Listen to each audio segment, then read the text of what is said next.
Welcome to season 2 of Primers, everyone. Code Media Studios, downtown LA. So we are no longer going to be doing street live streams. I switched it up to doing one-on-one interviews. So shout out to my other co-hosts, Poncho, Fernando, and Armando. But I decided to kind of do more intimate interviews, to kind of do one-on-ones. I want to introduce the homie who came from Idaho. How do we meet? From your, describe how we met from your perspective.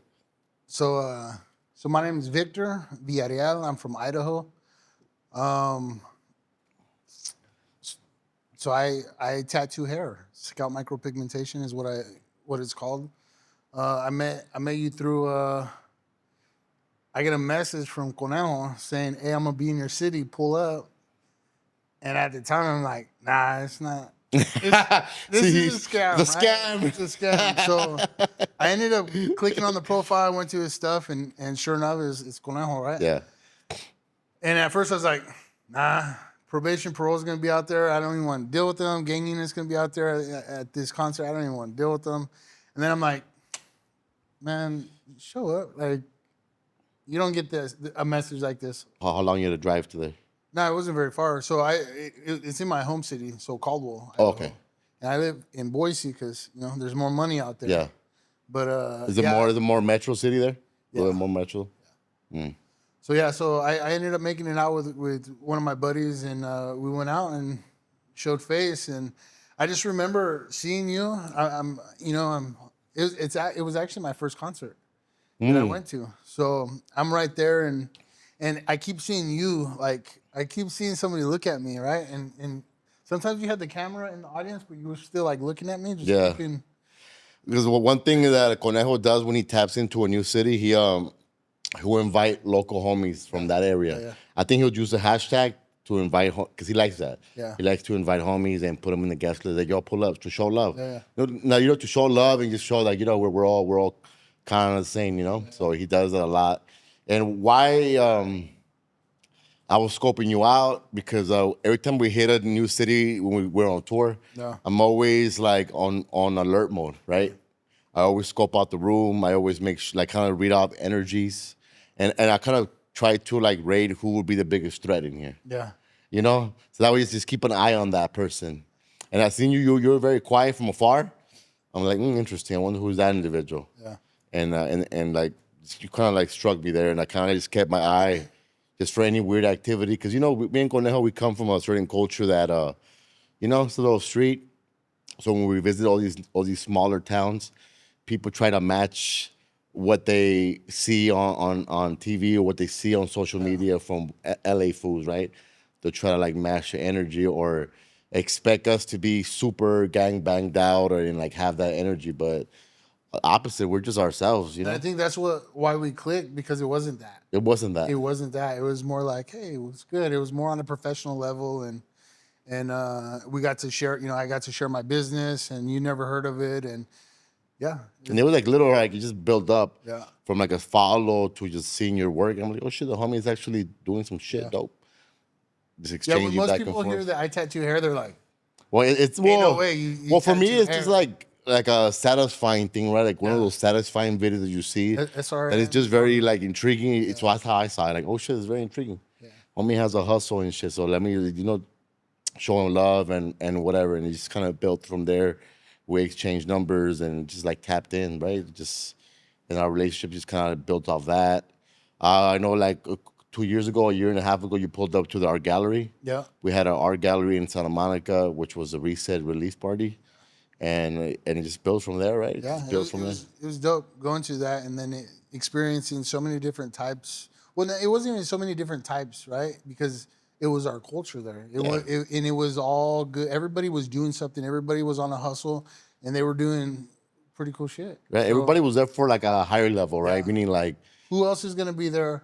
How can I help them? How can they help me? And how can we elevate? Yeah, and that's exactly why even it's good to pull up to those type of events, because you'll find people that are dope, and then you could create, you could collab, and then create relationships. And networking is one of the most fucking important things you could do in this industry, especially in any type of industry. Creative, just networking will get you far in this business. And I think with good intention, right? Because when Yeah. you go into anything with good intention, there's nothing but good that's going to come out of it. But I do see when people you see ill intent, Of right? course. And you see straight through it, and it's kind of like, I ain't gonna go down that route. Or sometimes it's just a lesson learned, because there is, there's been business where I'm like, oh, I thought because these guys had money that their business was good, or they were on the screen and they came correct, and it wasn't that. So it's all been a learning lesson for me, because I'm like, all right, cool. People with money, some of them don't have morals or Oh, nah. value, or it's solo. It's about themselves, and Yeah. I think the biggest lesson for me to take away is don't get like that. Yeah. And for me, I treat everybody the same, from like people that are rich to people that are on the bottom. I treat them like human beings. That way, just I don't know. I don't put people on a pedestal based on of money or even status. I just everybody's the same. And I think even that having that energy even takes you far. Yeah, When you could treat a high profile person regular, I think they like that better. yeah. I'm not gonna say it humbles them, but I I think sometimes they want to be just talk to you regular. They Yeah. don't want that Yeah, extra. they don't want that extra where like, yo, let's take a picture instead of just let's have a convo, and then if it leads to a picture, then it leads to a picture. Yeah. Just settle like that. But let us know more about you. Let us know a little bit more of your story, because talking to you the last 2 years or so, I got to know more about you, your background, where your lineage comes from, and yeah, let us know who is Vic. All right, Like, how old are you, or you want to share that? Where were so you born? I'm 35. I was born right there in Caldwell, Idaho. Caldwell, Idaho. Caldwell, Idaho, and yeah. So my dad, he's from Norwalk. Yeah. He's from out here, so that Cali bloodline goes. Okay, nice. Um, And what's his background? Mexicano. Mexican. All Yeah. right, nice. And then my mom, you got Irish descent. So Which is very like similar in a lot of yeah, ways. Irish kind of like cultures. Conejo, or Yeah. not Conejo, but Conelo, right? Cool. Because he has that red beard. He looks sweatal, but he's the boxer. Yeah. But he's Oh, yeah, Mexican. Canelo. Yeah, yeah. Well, you know what? Like, there's with But the Conejo too, Irish. he's what, With I Asian? with no, but like with even Irish culture is very similar to Mexican culture in a lot of ways. Yeah. A lot of ways. Catholic is heavy, Yeah. heavy in those circles and stuff. So I always see like a lot of similarities, even with like how they celebrate. Yeah. How Mexicans celebrate and how Irish people celebrate. They're loud. They They're drink a loud. lot. They drink a lot. Right? They're Yeah. very, very, very not animated people, but very with strong energies. Yeah. So yeah. So and how did that happen? How did your mom and dad meet? Mama fell in love with the thug. Over there? So your dad Yeah. was over there? Yeah. He moved out there, and that's how that happened. But Yeah. yeah. So I got 6 sisters, single mom growing up. Dad left the picture. At what age did your dad leave the picture? I'd say like 4, 4. 3, Okay. 4. 3, 4. Not enough time to learn good Spanish. I know enough, but not enough to get me anywhere. It's not enough. So Yeah. yeah, it's been there's been a lot. So I've been out of prison for 4 years now. 4 years now. Last December it'll be 4 years, and I got out and decided to do something different. Yeah. I got into But barbering school. Okay, you want let's to go rewind back? it. Rewind it. Now let's rewind it to the youth. All right.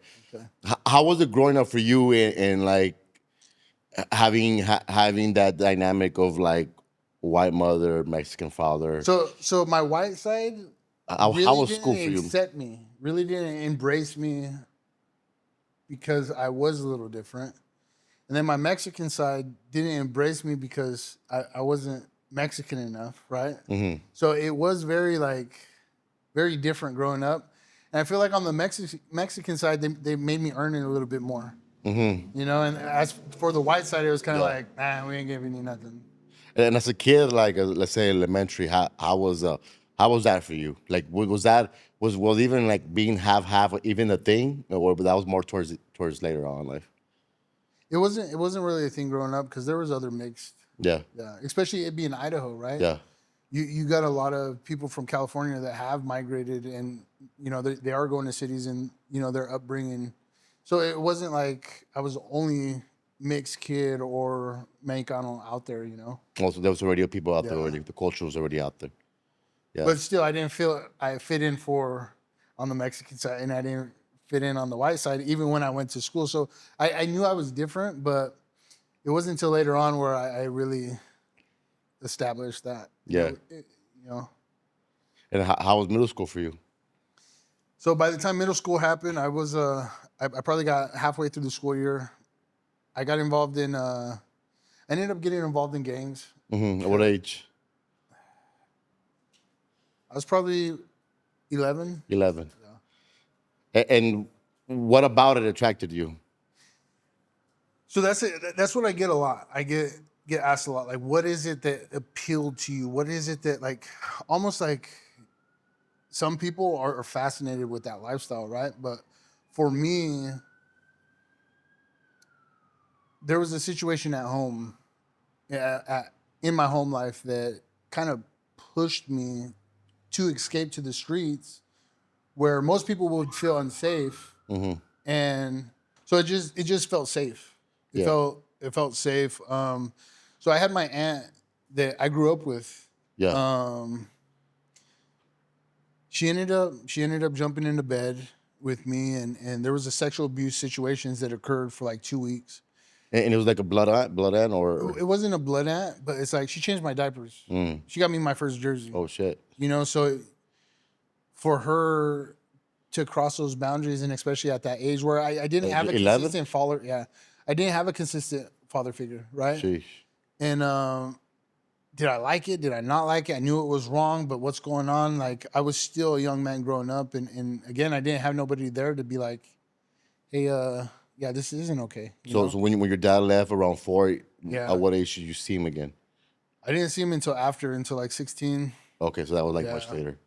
Yeah. Okay, so for that and that experience, and how do you feel? In what way did it push you out?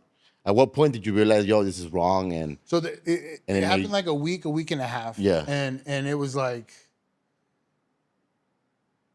it was something that I had to escape from, because it like she thought, she ended up coming and staying with my family because she was coming down on drugs. And that's how she kind of got in the house. But like, I didn't even know how to verbalize it at that time. yeah, So I ended up leaving, and that day that I took off, I got jumped in, and it was because I didn't have nowhere else to go. I didn't want to come home, you know. So I'm out late with these guys, and you know, these guys ended up, and then not coming home while she was there, because she was there. yeah, Sheesh. So at 11, just when you decided to leave. yeah. Yeah, So I wow. left with the sawed-off shotgun, about I don't know, a quarter ounce of herb. And by that age, did you already know that your dad had? I seen signs, but I never knew what they meant. For some reason, I remember growing up and seeing a surfboard with SUR Okay. X, you know, Yeah, yeah, and I never knew what it, like, I seen it, but I never knew yeah, these signs, right?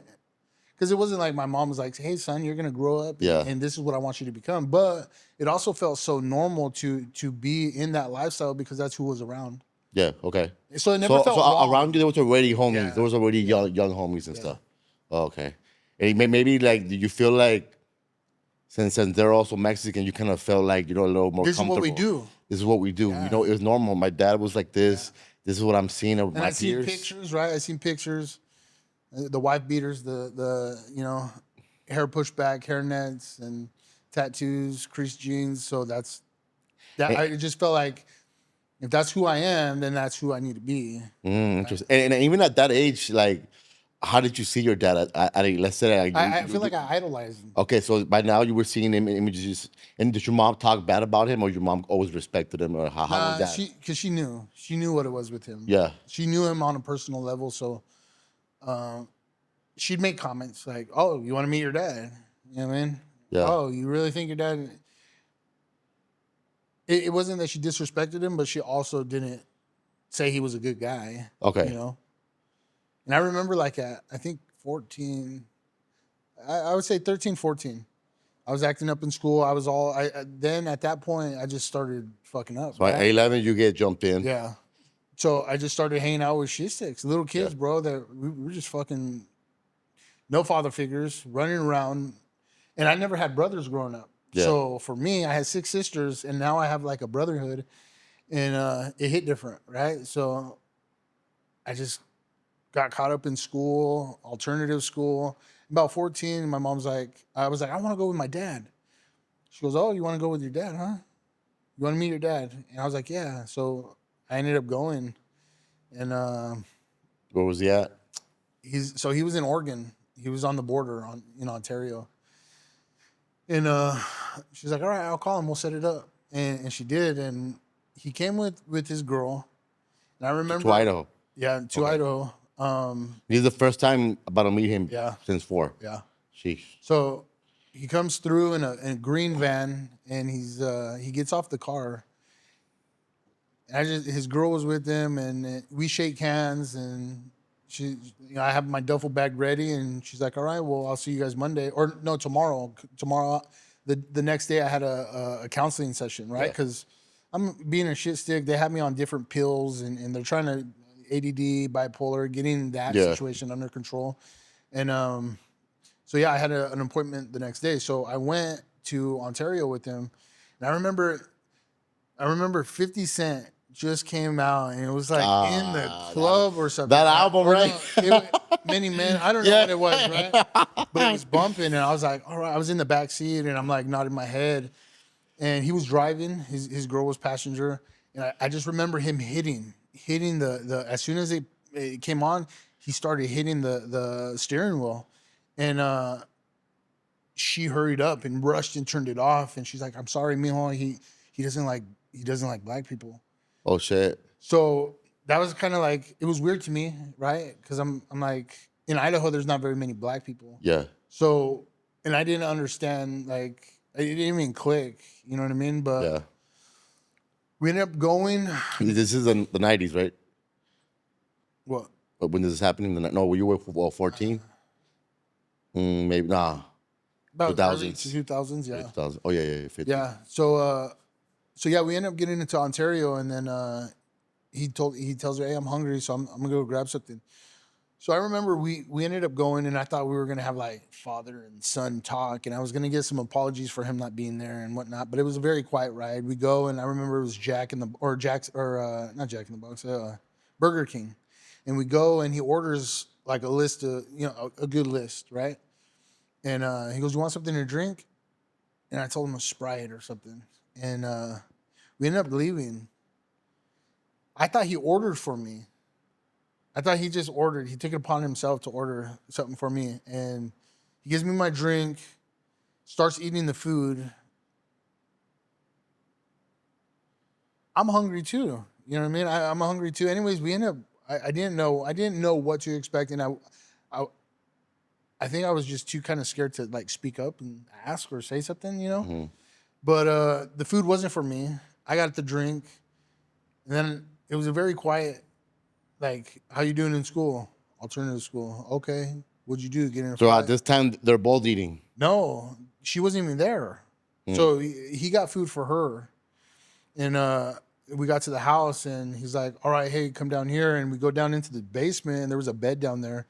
And he goes, all right, you're going to be sleeping down here tonight. Motherfucker, it was like 6 o'clock, 5:30.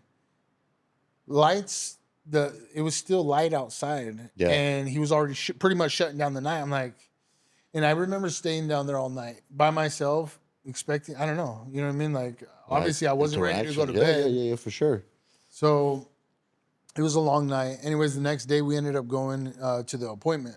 No breakfast, no nothing. We went out there. I didn't have my bag. I left it.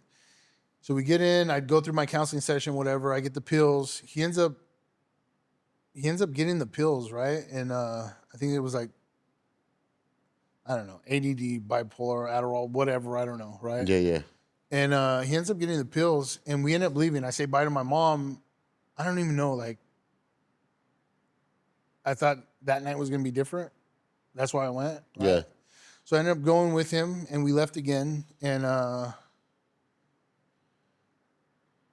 not even, like, we're driving through the parking lot, and we go to get on the main street, and she tells him, hey, like, I guess she told him that she was gonna get back with her ex, Who? his girl. Yeah. Like it wasn't working out or whatever. And I didn't know if maybe she felt safe because I was around or we were in that space. Yeah. But he ended up fucking her up. Oh shit. And to where she was driving and he ended up Oh, fucking her yeah. up. So she went off to the side of the road and my mom, like she seen the commotion and she pulls over and she sees her face was swollen. And that's when I seen that violence from him. Yeah. And that's when I heard my mom speak negative of him. Like, you motherfucker, you're never gonna change. You're always gonna be the same, you know? Yeah. And yeah, I hadn't seen him. I seen him one more time after that. But I ended up going home and I was a little bit more thankful. I didn't get my clothes or my bag that I'm like, hey, what about my clothes? And that was the last time I seen him, you know? Shit.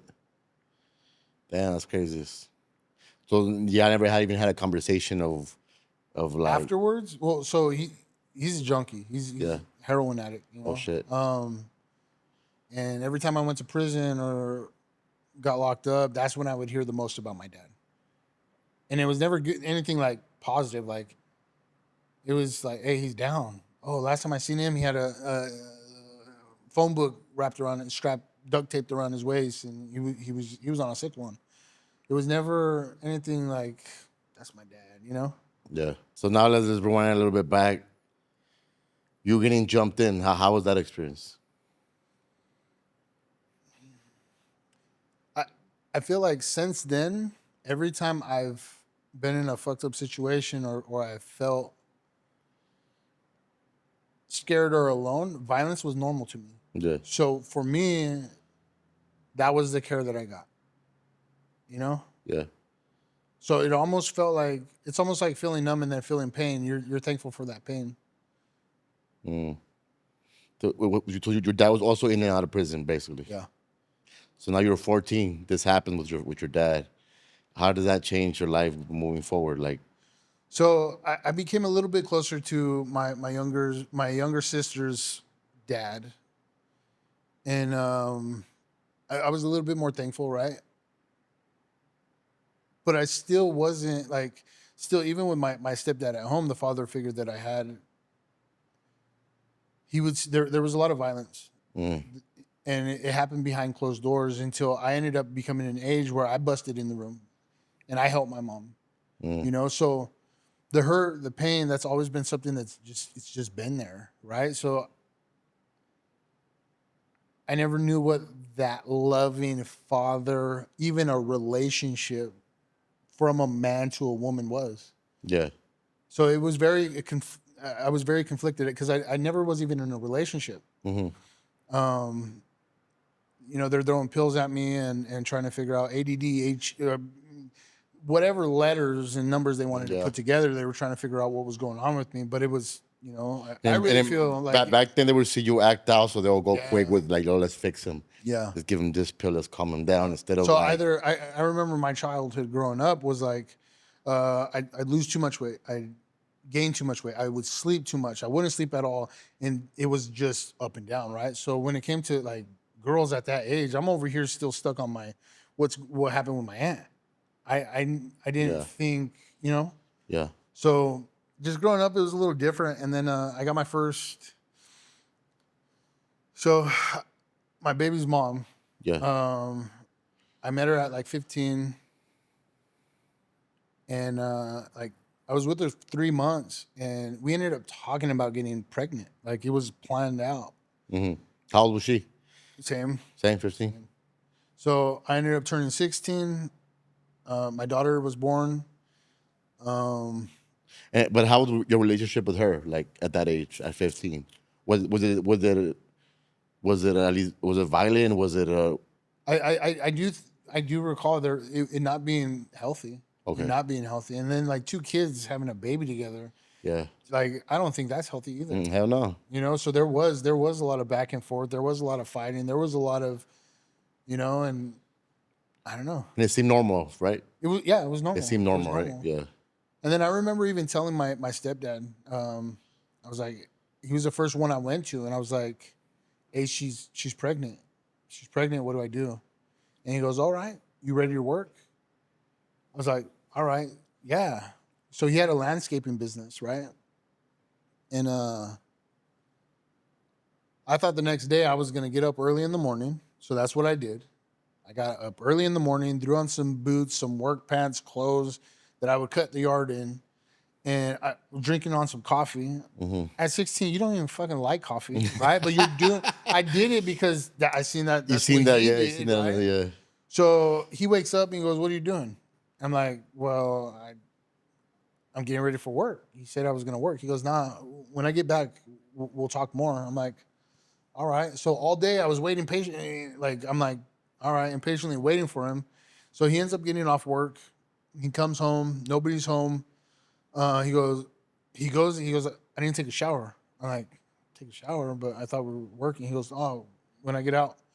So by the time he gets out of the shower, I'm in my room still waiting, and I hear a big like a big truck, loud engine show up. Right. I look out the window, and there was these two paisos. They Yeah. jump out with duffel bags. Right. I'm like, what the fuck's going on? So they come in, and they call me in. My stepdad calls me in, and by the time I get over there, like And duffel your bags. stepdad is Yeah, Latino as well? yeah, Okay. Mexicano, Mexican, yeah. Tejano, Oh, okay. From Texas, Texas. Edinburgh. Yeah.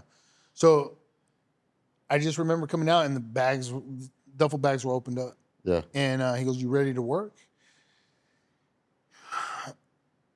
I didn't have that in mind, but Yeah. I never knew growing up how to speak up for myself. Yeah. I was like, okay, that's what we're doing. And I was good at it. I learned everything. Boom, boom, boom, boom, boom. And I got rid of it so fast because I didn't want it. I didn't even want to keep any of the profit. I didn't even know anything about profit. I just knew that I didn't want it. I felt like if I got rid of all of this, that it was gone. So I didn't have to worry about it. So And what was in those duffel bags? herb, a lot of A lot of herb. weed. There was some jale, and that's what it was. And I learned to hustle. So I ended up. It was probably I don't know, probably 6, 7 months. Like 4 months into it, I told him I don't even want to do this. He goes, "Well, I was thinking about you. I got a pit bull puppy that I think you'd like." And he enticed me with this pit bull puppy, right? And I fell in love with dogs. I fell in love Yeah. with dogs. You And were I a didn't even kid, want low them. key. This is Yeah, you were a in my kid. head, Fool. I was like, And that's crazy because you're still a fucking kid. So yeah, and I've always been big for my age, so I was a yeah. big ass kid. You know what I mean? So even when I got jumped in, they thought Yeah. I was older, and once they found out my age, they were like, hey, don't show this to your mom. Don't, you know what I mean? That you could tell instantly that they felt some type of way about it. Yeah. Because I got jumped in by the older homies from where I'm from. Yeah. So, but I did. I felt I knew they felt bad. So yeah, So now you're pushing work. yeah. I ended up after the dog. We like. After the dog, what do you mean? You got the dog? So I got the dog, and we did it for a little bit more, and then it was just like he ended up falling off, and he ended up going into like the work center, and he ended up working out of town, got hemmed up on a charge, and it just went all bad. Yeah. He escaped from there, came home one night. My mom's like, "Hey, you shouldn't be here. Cops are coming," and it turned into a domestic case where he had my little sister, and cops came in, and he was gone. He was out of it, right? On a highway. That was his thing. So I remember him calling out, and he called the cops on the cops. So more cops showed up. He goes, "No, there's imposters here. There's imposters here. They're dressed like cops. Like, you guys need to get here." So more cops came, and it was like a showdown. Like, he's holding on to my baby sister, and I just remember just seeing what was going on because I was out there with my mom, and they ended up tasering him, and he dropped my sister, and one of the cops grabbed her, and it was just I. It's weird because when you're in a situation like that growing up, I feel like you don't see no wrong, but there's wrong. Mm-hmm. But it doesn't change you from feeling like you care about this person, right? Because in my head, he was definitely a better father figure than I had seen or I had At least he ever was present, right? At had. least he was Yeah. present. Yeah. So, it was just different because I wanted to help, but I knew what he was doing was wrong, and I don't know. I was just so used to it, you know. Yeah. So yeah, he ended up getting locked up, and that's when my mom ended up filing for divorce, and my mom had a house, and she put him or he put her in so much debt where she ended up having to do bankruptcy. They got a divorce, and it was just all bad. A lot of stuff came out on as far as what he did, and um, I ended up moving out. The house got shot up, and I think it was Mother's Day or on my mom's birthday. Yeah. How old were you at this time? So my daughter was with her. She was at my daughter's mom's house with my baby's mom, and I was there, and I was probably like 16 and a half, somewhere around there. Well, they ended up shooting up the house. Was it related to you or to your stepdad? It was related to me, but not because of me. Because something happened at the mall or the Walmart with my sister.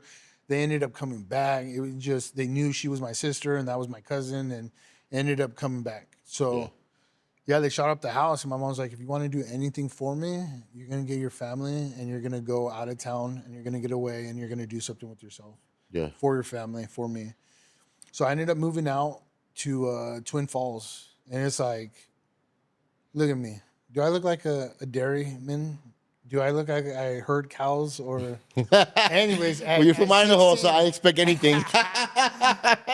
at 16, Yeah, yeah. I was herding cows and I was doing dairy work, and I was with a whole bunch of paisas. Yeah. Right. So That sounds like Idaho. yeah. So anyways, yeah, Some Napoleon Dynamite shit. so I ended up herding cows, and like Yeah. I herded cows in my sleep. I milked cows in my sleep, and anyways, I ended up me and my baby's mom split up. So you were good at like getting directions and following through. That's what I'm Yeah. noticing because you Yeah. even with that with the work when you were Yeah. pushing work, you just ran with it, did what you had to do, and hustle with Yeah. it. Okay. So yeah, and at the age I had a 3-bedroom manufactured home on its own little property. We didn't have no bills, no nothing. But it's like I worked 6 days a week. If I wanted a day off, I would have to put in a double the day before. So that's you ain't trying to do shit on that day off. You know what I mean? But recover. So or no, it was 7 days a week, and if I wanted to take a day off, I would have to, right? And it just I felt like I had a baby with somebody that didn't know herself, let alone me know myself, Of course. and then us know each other. So we had no business being that young, living together. Anyways, it didn't work out with us. She ended up moving away, or moving back to Caldwell, Napa, and I stuck it out for like three months, and Yeah, it didn't work out because there was no love there, and it was y'all were just together to be together. well, she would dip out. She would take my ride, dip out, and she ended up fucking around on me. Okay. And I don't blame her now because like, I'm working, I'm gone, I'm gone, and she wanted to get away, and she felt like she had nothing going for her either. Like, that's how I felt. So yeah, I ended up coming back to Caldwell. Before I came to Caldwell, I ended up getting a gun because I already knew that that's what it was. And I remember getting a little 22 just to make noise, just to scare somebody, just in case. Something, right? And me and my baby's mom split. We're trying to do the co-parenting thing. It's really not working out. And I ended up hooking up with this girl. She was older, and we went to this party. And I remember they were like, "Hey, come." You're 16 still. No, yeah, right before I turned 17. Okay. So they were trying to get me to go to this party. I kept getting texts. I'm like, all right, let me go see who's there. So I get there, and they're like, "Oh, it's a white boys party. Everybody's just, blazing and getting high. Like, Yeah. nothing crazy." I'm like, all right. So I get there. As soon as I get off the car, I tell the girl that I was with, I was like, "Hey, let me see who's here first." And I got off the car, and I seen all these, and it was the Rivals. And I got love for them now, right? Yeah.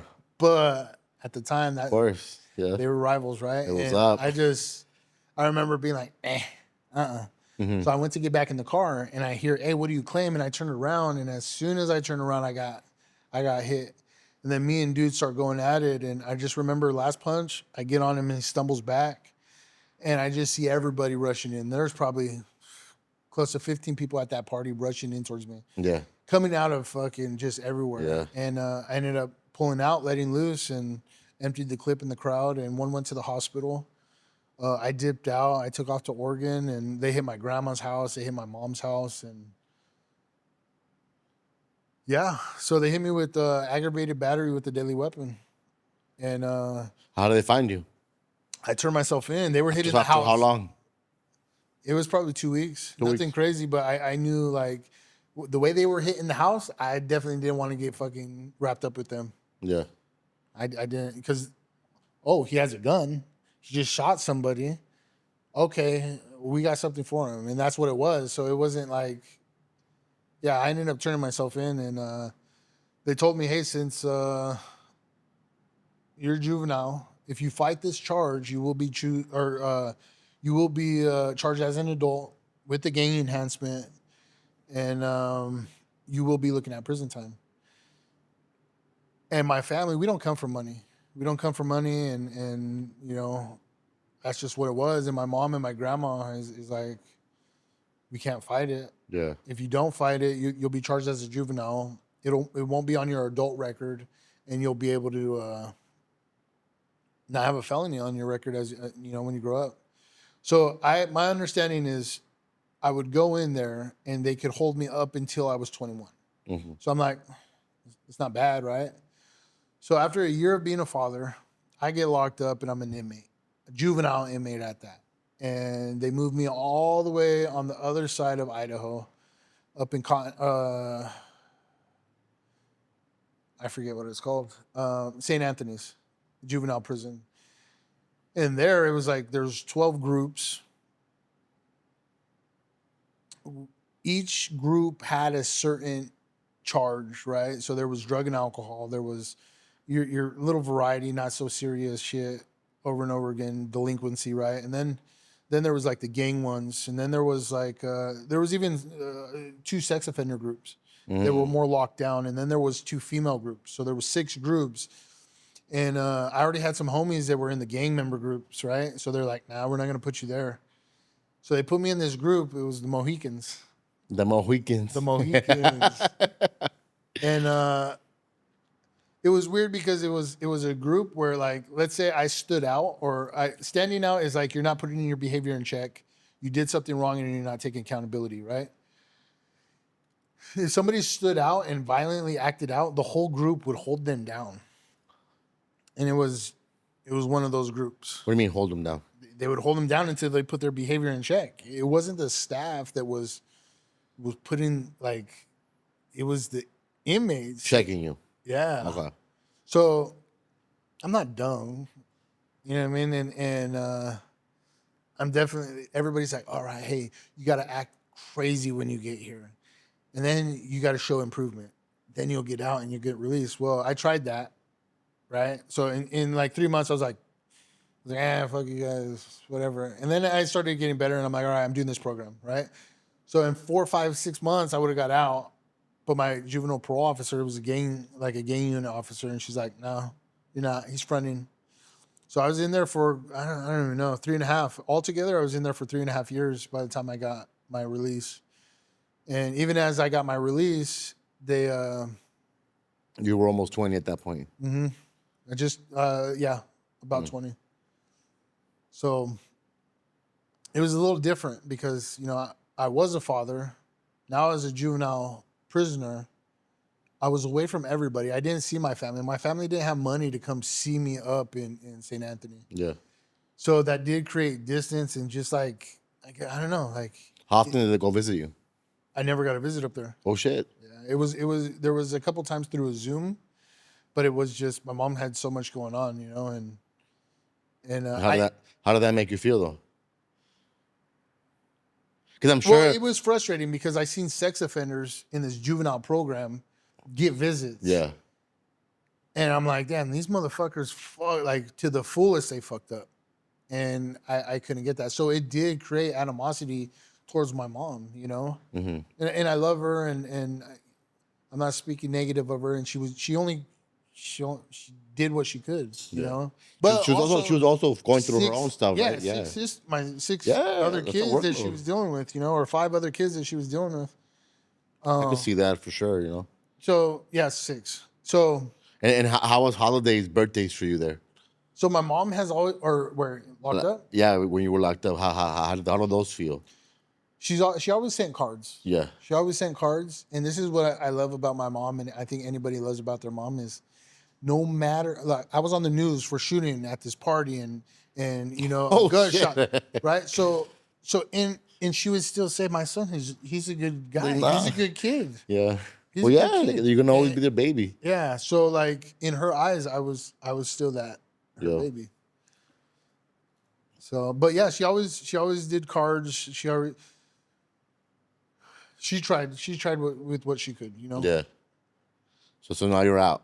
It's So almost now 20. I'm out, and now I have to go through a juvenile halfway house. Juvenile halfway house it was very confusing to me because during this process, it was like I couldn't I couldn't even visit my hometown. I got kicked out of my county, right? They didn't even want me there, and I ended up going to Boise, living in the halfway house, and there was this checkoff sheet, and this checkoff sheet was like, eat 3 meals or 10 meals at what are they like a homeless shelter. That way I knew where to go just in case I didn't have no food in the closet. How to fill out, like these are the checklists that they're doing as a juvenile prisoner or getting out right into society, is where to go for food, clothing, how to fill out food stamps. Mm-hmm. They did teach like basic like saving and budgeting and stuff like that, but it didn't really click, right? Well, how are you're going to teach me how to do this, but you're not even telling me I have money. So you're telling, so it didn't make sense, right? The budgeting stuff. So I just felt like getting out of the juvenile prison, they just taught us how to live down here. And that didn't make sense to me. Mm-hmm. So again, I'm still trying to build relationship with my daughter, Yeah. you know, and she would come up every weekend. I wanted to be there, but I didn't know how. And I felt like this little girl was distant from me, you know? So it was very hard for both of us, but her the most, I feel like, you know, and you can't force yourself into a child's life. No. So, and then like, I feel like the biggest transition period in your life is from 16 to what, 18, 19? I feel like that's a big, like 21, even yeah, I feel like that's huge because you're not learning how to budget. You're not learning that's how to get a developing job. your life skills there at that point, you know? Yeah, so for me, and then as a father, Yeah. so I went from changing diapers and being dad and being a fucking dairyman, you know what I mean, to prisoner, and it's sad because some of the best experience I had was in St. Anthony. We went camping, we went cross country skiing. I ain't never did that. Yeah. Ice fishing. So what their thing was there is they were trying to teach us some alternative things to do. Yeah. And yeah, it was. You think in that area growing up, people were bored, so they feel like they had to live this lifestyle? I can't pinpoint what it is. I do feel like obviously people see things on TV, and then they come from they come from a culture, right? They come from a culture, and then they're like, that's what we do. But I feel like our conversation earlier was like, out here in LA, it's a survival thing, and you guys set the tone, and then it's like instinctual where we're like, hey, that's what we do, but we never knew why we did it, right? Yeah. But it feels good. It feels good to be a part of something, right? It kind of gives you identity. It kind of gives you a little bit of community. And especially for me being half white, half Mexican, and then being accepted, you know. But it was always the negative things that got me acceptance. Yeah. So yeah, even in prison, you know, I ran with the homies and the juvenile prison. So it was more active. I feel like in the juvenile prison than sometimes the adult because you got juvenile, you got some juvenile killers, right? Of That course, yeah. they have nothing to lose, and they're only going to be held down, or maybe they'll be able to or dual commit, right? Where juveniles sometime or until they're 21, and then adult. So they could possibly get out, or they're kept there until they're 21. So like stabbings and stuff like that, were they did happen more than I seen locked up. Mm. But it's because that fear of being locked up was gone. That forever thing, you know? Yeah, yeah. And now you're 20, right? 20 plus, 21 almost. Yeah. So What's that going in? Like now you've seen your daughter more, right? As she's coming to you. yeah, I'm seeing her a little bit, not as much as I don't think either one of us wanted, but And at that point, what are you working on? Like, I had two jobs. I had a KFC job and I had a Burger King job. And that's what I would do. And I got tired of it. I got tired of it. I fell off. I ended up getting sent out to Twin Falls. And I got it pre-approved from my juvenile parole officer. So I went out there to Twin, and I remember I ended up getting into it with some guy one night, and I left, and I got kicked out because they knew him, and I was a new guy, and it was a white guy, and an altercation outside when I left ended up turning into me getting shot, and it kind of blew up. So I ended up getting shot in my stomach. It went straight through, gut shot, and I got violated for that because they narrowed it down to okay, so if you weren't out past curfew, you wouldn't have got shot. So we're gonna hit you with the curfew. So I ended up doing 30 days. The judge is like, hey, you know what? Check it out. I'm gonna give you 30 days discretionary. yeah. So the judge, I could tell the judge was like, what's going on here? And I even told the judge, last time I was the shooter. I shot. Yeah. And I understand why I'm going to jail or why I Yeah. got, right? But right now I'm the victim. And the judge is like, I understand. I understand your concern. This is what's going to happen is I'm going to give you 30 days discretionary. Or not discretionary. I'm going to give you 30 days and you're going to be able to, you're going to be off juvenile parole. Good luck on being an adult. So I had 26 staples up my stomach. Shit. And at the time, so they throw me in county for 30 days. And this is where like homies embraced me even more, right? And I felt that love. They put me on, I think it was like 3-4 bunks high. Yeah. And I have the 26 staples up my stomach and 2 gunshots, Yeah. wounds, right? And yeah, they didn't give me a bottom bunk. They didn't give me medical whatever, right? They said put in a kite. I'm like, all right, motherfuckers. I didn't want to like kick up dust and create an issue, right? So I went through with it. I ended up I got out of the shower one night. I ended up getting on my bunk, and while I was getting up on my bunk, I slipped, and it split open my stomach, right? Shit. So when that happened, there was other homies that seen it, Yeah. and when the guard came in, they're like, "No, he needs a bottom bunk. We're giving him this bunk," and it almost turned into this little riot. Like, nah, you're not gonna. We're not putting him back up there. We got him. Like this is what's gonna happen, and that's what happened. And the ride between who? What do you mean? Us and the cops Okay. for not giving me a bottom bunk. You know.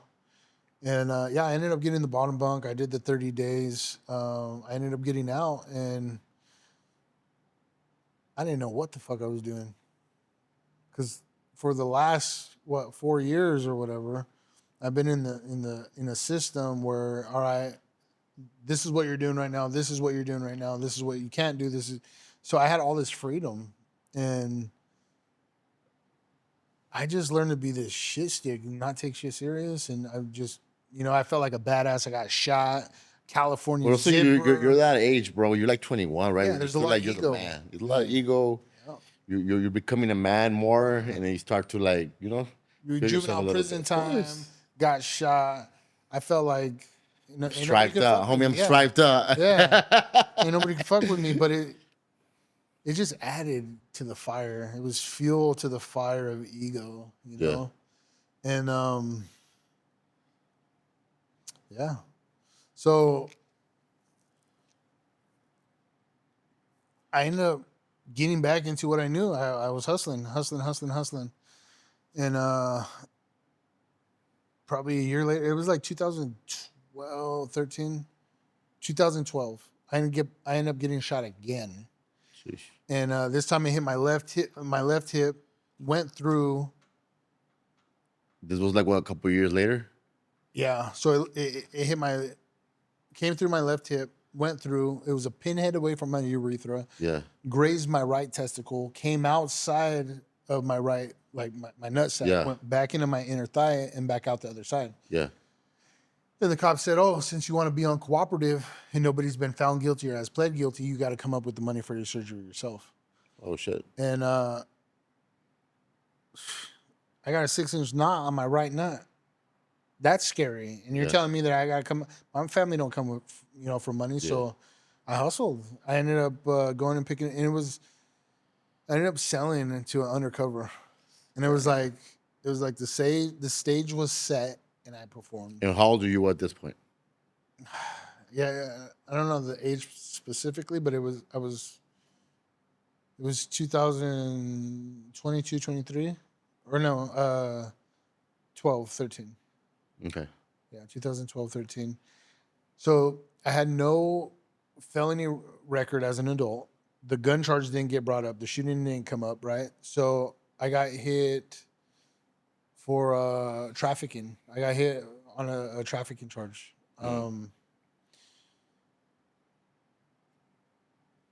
And I was going through this Voc rehab program that paid for me to get an apprentice or do an apprenticeship for auto body. So I remember leaving that program. And I'm going home and they light me up and they hit me and they're like, Victor Nino, Raphael. And I'm like, that's not my name. You guys got the wrong guy. So in county, they read me my charges and they're like, I'm like, nah, they're over here talking about a paisa or something because Yeah. that's not my name. And then I got the paperwork. When I got out, I bailed out and I'm like, ugh, I remember this night.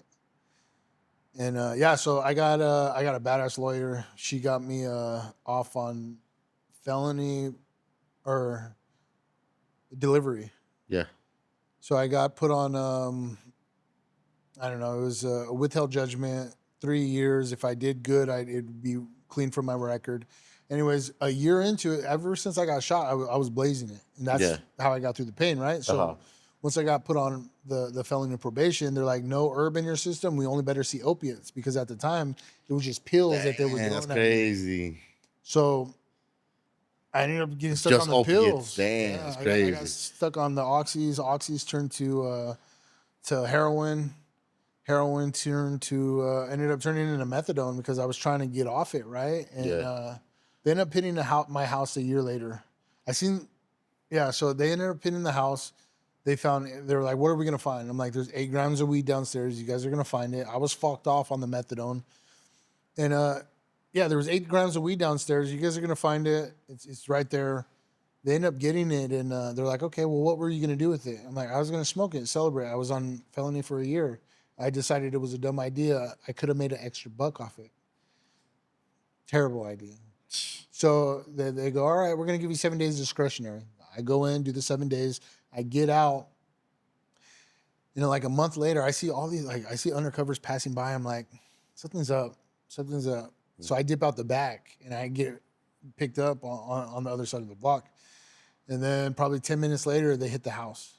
And felony possession with intent to deliver of 8 grams of weed is what they hit me with because I said I could have made an I extra could have made buck an off extra it. buck. Yeah. So I'm over here. I'm stuck in my addiction. Now I can't go to the methadone clinic. So now I'm doing even more heroin and pills.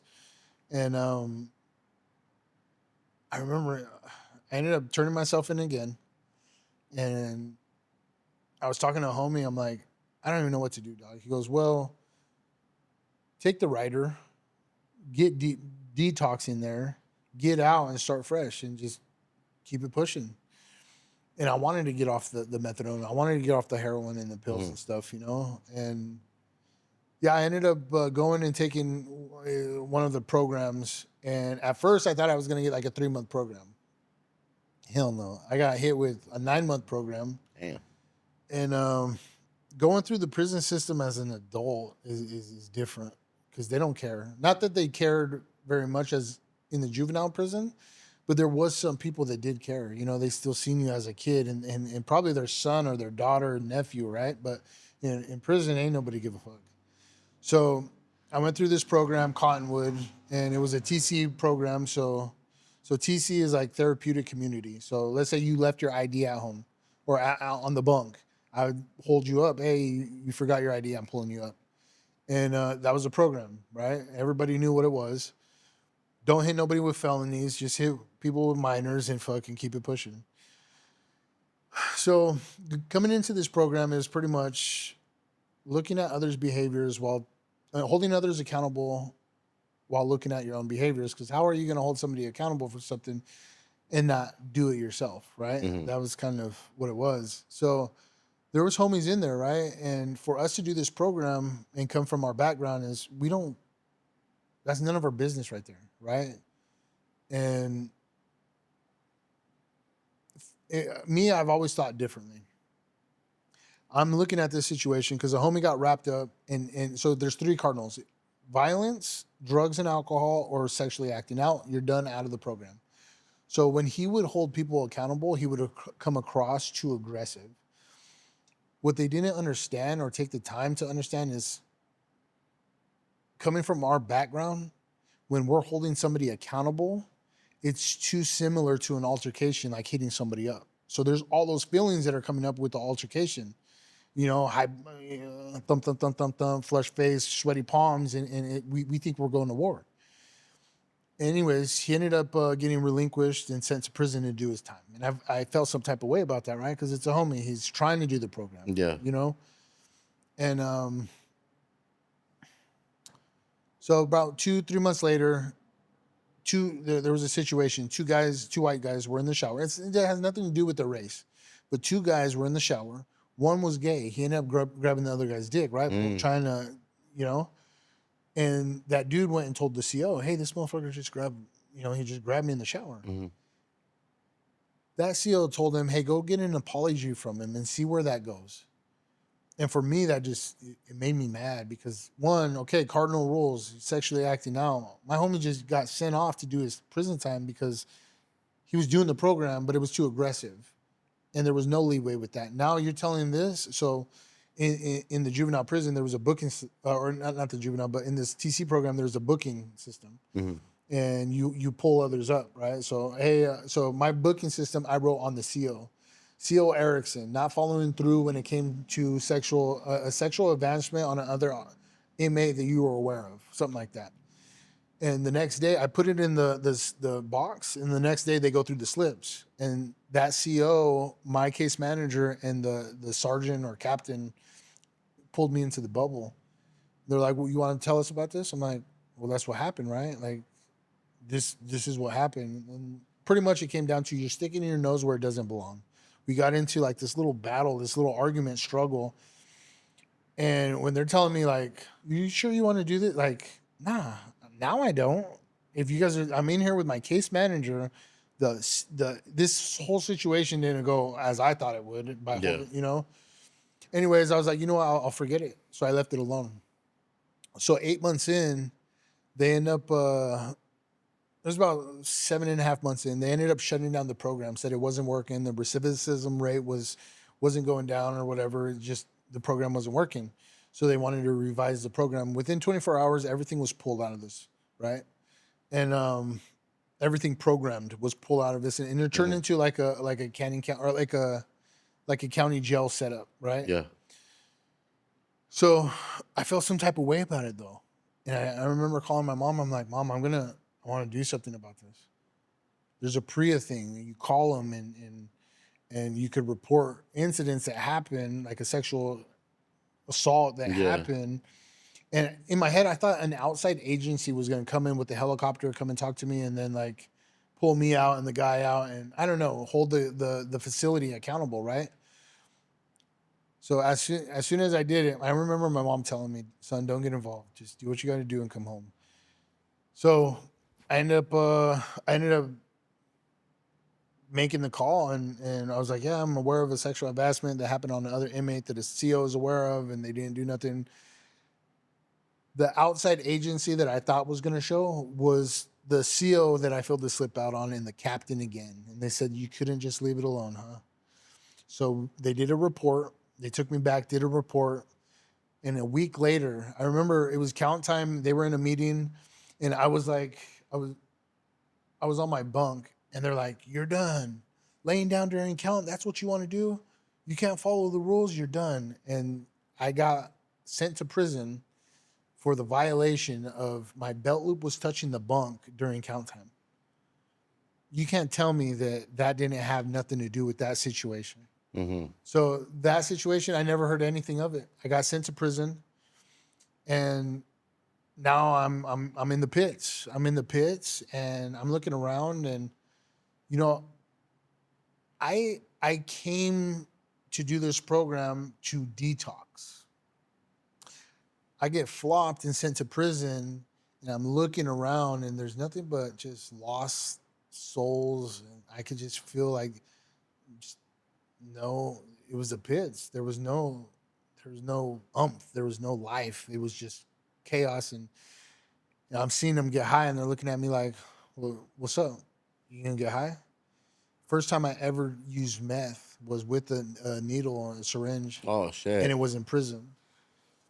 So it just, and I did it for, I don't know, like a month or so or whatever. And I snapped out of it. I just didn't, I knew it's just not something that I wanted, you know? And I remember everything, seeing everything grow, me growing up killed every temptation that came with meth. Right. So for me to do it in prison and just be in this miserable state of where I was, it was, Was a little bit of anger from like trying to do the right thing, and that now you're well, stuck but over this here. is, well, it was more of like, yeah, it's more of like, no matter what, we're wrong. And that's what it's always going to be. Mm-hmm. And I felt discouraged. I felt like it was hard to move forward, right? So yeah, I ended up snapping out of it. My points were very. I could make it to a minimum security, right? So I ended up making it to a minimum security, and I ended up working out. Started working out. I worked out through my whole time as a juvenile, but it was more for ego. Yeah. This time it was for escaping. It was to escape the bars. It was the bell dumbbells dropping. It just felt like I was on the outs. You know what I mean? I was free. Mm-hmm. Um, I ended up making it to a work center, and I got a job cleaning up. That's after you got out, right? No, I was still in. Oh, you're still in. So I ended up cleaning up like freeways and stuff, right? And then I ended up making it out to Marcian at this. It's called Sims, and it's a fruit farm, right? And my brother-in-law worked out there, and I didn't know he was my brother-in-law until he came up. He goes, "Hey," he comes up with the phone. So imagine this, paint this picture. He comes up with the phone, and he goes to show me it, and he's talking to me. I'm like, "What?" CO sees it. I automatically get pulled from that job because it looks like this guy's coming in and hand me a cell phone. And I'm in prison every night. I go back to the prison. We come out here to work, and then, anyways, I'm like, nah, he's whatever. So I couldn't go back there. I ended up getting a job. It's called Correctional Industries, and I learned how to drive truck. Mm-hmm. It was a blessing in disguise, but I ended up getting into that. I got my CDL in 2017. I got out, and I did good for a little bit. I did good for a little bit. Yeah. Yeah, and it was just like still there was ego, And right? this time Fresh. coming around, how was the welcome back from your family? It was good. Daughter, how was daughter? Daughter was she wanted me to be around. She wanted to be around, but she was hesitant. And this whole time it's been like we get close a little bit, get to know each other, and then I fuck And your off. baby mama, what's her ethnicity? Mekana. Okay, nice. So yeah, it's just this back and forth. Nobody really knows what is going on in my head. Am I going back? Am I staying? What am I doing? Um, so yeah, I ended up. I lasted probably I don't know, like Oh, you get the torch. Cool. so yeah, I lasted probably 7, 8 months before I slipped.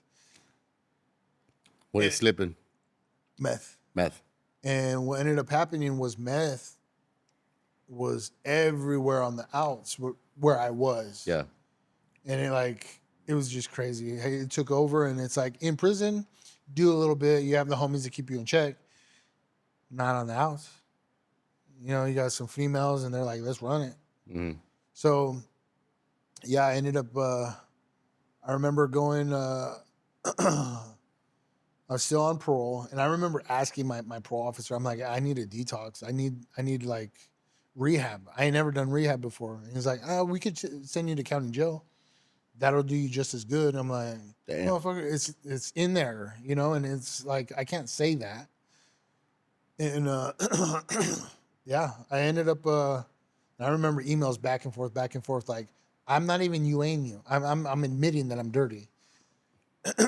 And it wasn't until okay, so I get jammed up at a homie's pad that the feds were watching, and I leave there, and they were like, "Oh, feds are watching." I'm like, "Oh, I just did a shot, and I don't want to deal with this." Right, so I go to dip out.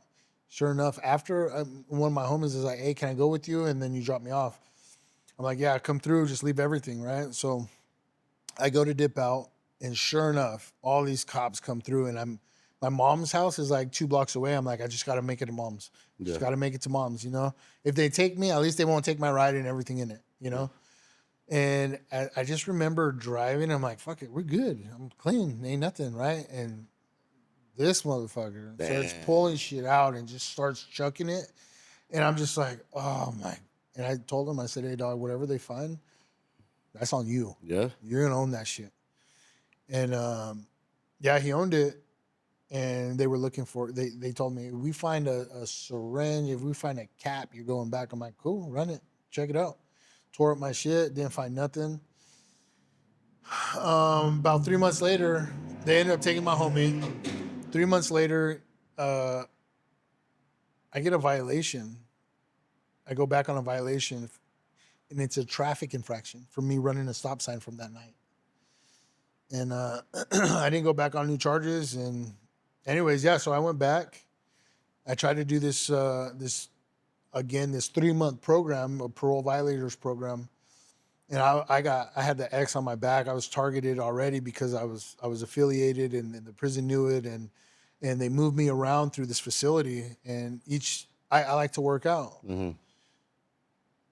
For some reason, it kind of motivates other people to work out, right? So it doesn't look good when you got like 12 other groups working out at one time in the prison system. It looks like something's being, oh, you guys are Get ready ready for for war. war. Yeah. So, and again, it doesn't matter my intentions. What mattered was the perception. And I kept finding myself in the hole, and I'm just like, there's no winning, you know? Yeah. So yeah, they ended up flopping me from that, sending me to the prison. Um, they pulled my street time. COVID hit. No visits, no nothing. 23 hours a day lockdown. The first 3 months was we would get out every 2 weeks for 15 minutes. Yeah. Shower, go back to the cell. And I don't know. I feel like during that time I learned a whole lot about myself. Like. Just because, okay, so in there during COVID, you know, you guys thought you guys had domestic, right? The domestic cases was on the rise out here. Imagine in prison, you and another person going through, seeing all these things. It's just so much stress, right? No movement, no nothing, no rec, no phone, no visits, like. And then there's this red number on the screen of every TV, and the death toll keeps rising, right? And you got to tell yourself, like, I put myself in here. If any of my family passes away from this, like, I did it to myself. Don't cry. So it was like you still couldn't show emotion, right? And Yeah. everybody's still on this front. But when you're locked up for that amount of time and there's this virus going around and you hear people getting out of prison and there's like, oh, you want the COVID shot? Oh, here's some mask. Oh, this is what to do in case. It's like it was just a different feeling. Like I didn't even want to get out of prison. I wanted to stay my ass there until whatever this happened was, but yeah, so all through COVID, it was definitely different. Um, I ended up so Were people dying from yeah, COVID? they were dying in there too, and then they were moving us. So they were moving everybody. So I ended up they ended up giving us our rec back, and I remember it was the first day in the gym. And I remember being there. I'm like, fuck, I'm topped out, right? So this time when I went back, I got slung out, and it was out of spite. It was like, cool, you're gonna label me? You're gonna be? I'm always gonna be that person. Yeah. I'm gonna be that person. Then I'm not gonna Yeah. hold back. So there was just a lot of animosity and spite, and well, before I get into that, so I'm looking outside.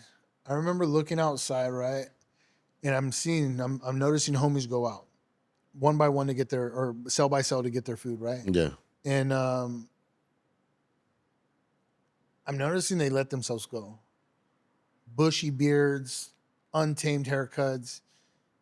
They're not even working out like they're supposed to. They're calling it out, but I'm pretty sure they're Yeah. not. They're in there saying like, For sure. A lot of homies will actually definitely call it out and not do shit. Yeah. On the So- toilet watching TV. So the program was also there over there, right? The 113, like that was to the program over there. yeah. Okay, interesting. So I remember just looking after I noticed these And, guys and the coming program out. over there was like south, Yeah. so it was okay. All right.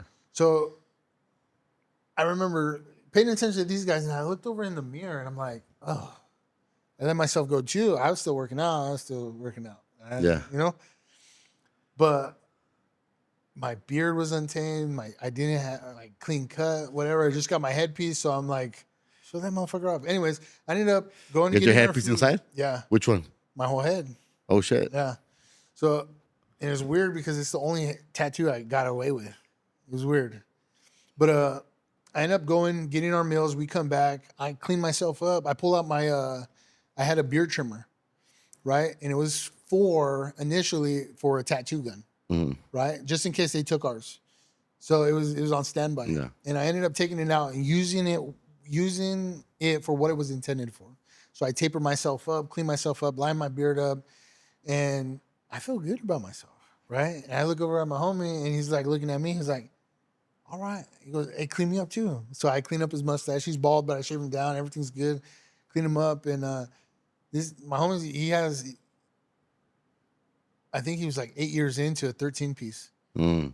He was going through his own stuff. There was not a lot of stuff. He did IMSI time, right? So max time, to where like he was talking to himself and he was just there's just not a lot that made him happy. So for him to get me clean him up, that day I realized how a simple haircut could make somebody feel inside.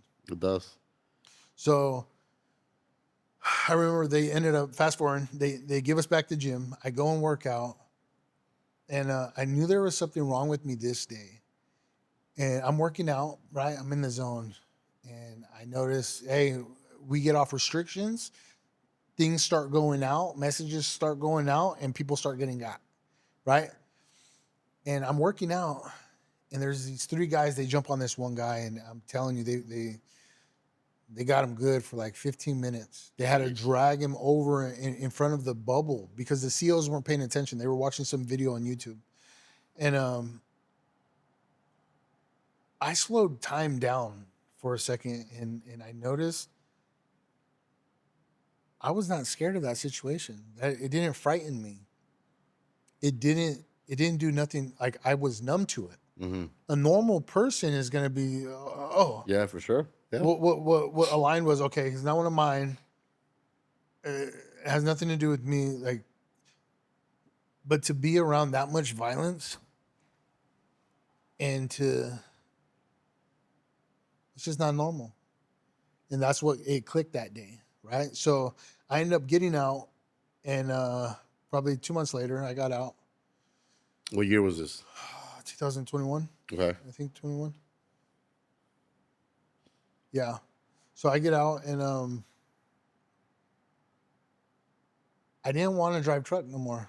Driving truck last time got me to start using meth because all the truckers are going and going and Yeah. going, right? Which is very common with Yeah. trucking facilities. So I Trucking, didn't man. want, and it was confined area, away from home. I didn't want nothing to do with it. Yeah. So I was talking to my barber, and he's like, "Why don't you cut hair?" And I instantly thought about day, that day with lacing up my homie. Mm-hmm. And I'm like, yeah. And at first, I was gonna get into it not for money, but I could be a good uncle and cut my. I just got all these little motherfuckers. I was trying to make up for time. Okay. And I spent a whole lot of money to get them From laced up your with haircuts. sisters. Yeah. Okay. And I just felt like I could help them, right? So I ended up getting into barbering, and it was the first day walking into Paul Mitchell in Nampa, and they have this thing about them where your start dates, right?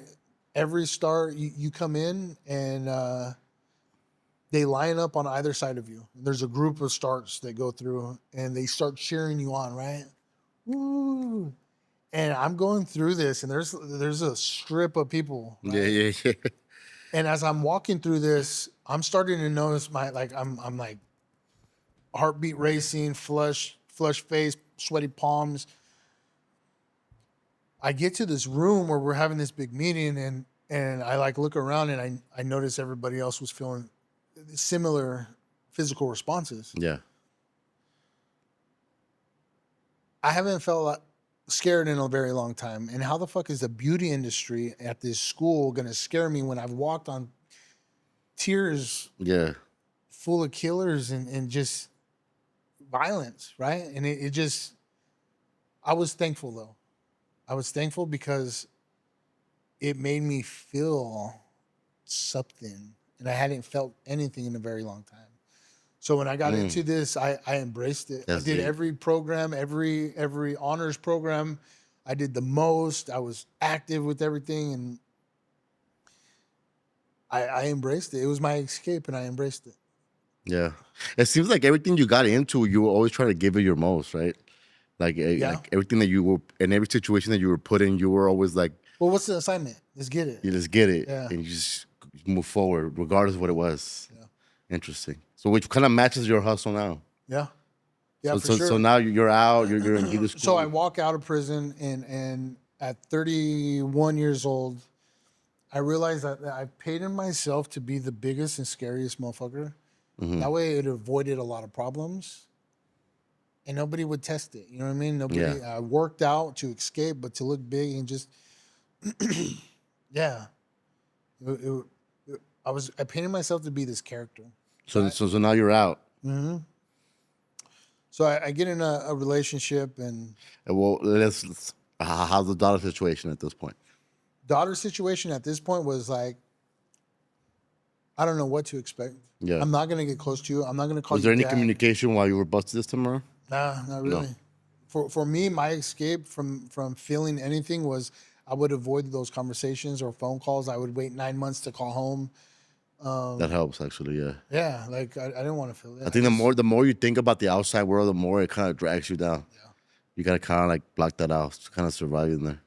Yeah, I feel like prison, it fucked me up. It fucked me up when it comes to feeling, emotion, relationships.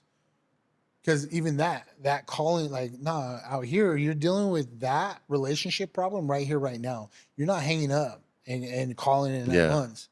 You know what I mean? It just doesn't work that way. So there was a lot of stuff that they helped me get through, but it just, yeah. So So now you're out. You're getting a new relationship. How is that? I got in too soon, and I knew I wasn't ready. I knew I wasn't ready, but it didn't. It was weird because, like, even in there, building up homies is not, it's almost tearing them down to rebuild them, right? Yeah. And like Cora checks and see where they're at, right? So if I have a homie that I knew it was not in the position to handle himself, I'm gonna toughen him up. Yeah. So in my head, I get with this girl, and I could tell she's been walked over and she's been stepped on and like taken advantage of, and she's very nice and pure, and like I tried to toughen her up. And I know this might So sound that's what you bad. know. Yeah, well Yeah. that's my way of Yeah. loving, right? So almost it was like And breed, toughen her up in what way? well, in this analogy is like breeding fighting pit bulls and toughening them up and then they end up attacking your ass. That's what it was. Is I just wanted her to defend herself and And by toughening her up, like me being cold with her in a way. yeah, like or like I was just not very caring. I Yeah. had a hard time being caring, and if she was experiencing any type of feelings or emotions, I nah. Or what's the solution? What are we doing about it? Don't cry about it. And that's the difference between masculine and feminine energy, right? And I I didn't allow her to be feminine, Yeah. and it was wrong of me, Yeah, of course. But Yeah. it's too late to. But so yeah, so that relationship went down. She backed me up. She helped me out. And I ended up going through the barbering program, did everything. Yeah. And it was weird because I was very caring towards my clients all the way up in school and but like certain relationships that I really cared about, there was a lot of negative with it. Even some of the homies didn't even want to talk to me about personal heartfelt stuff because I'd be like, nah, you did it. You did it to yourself. Don't cry now. You wanted to be a gangster, Yeah. be a gangster.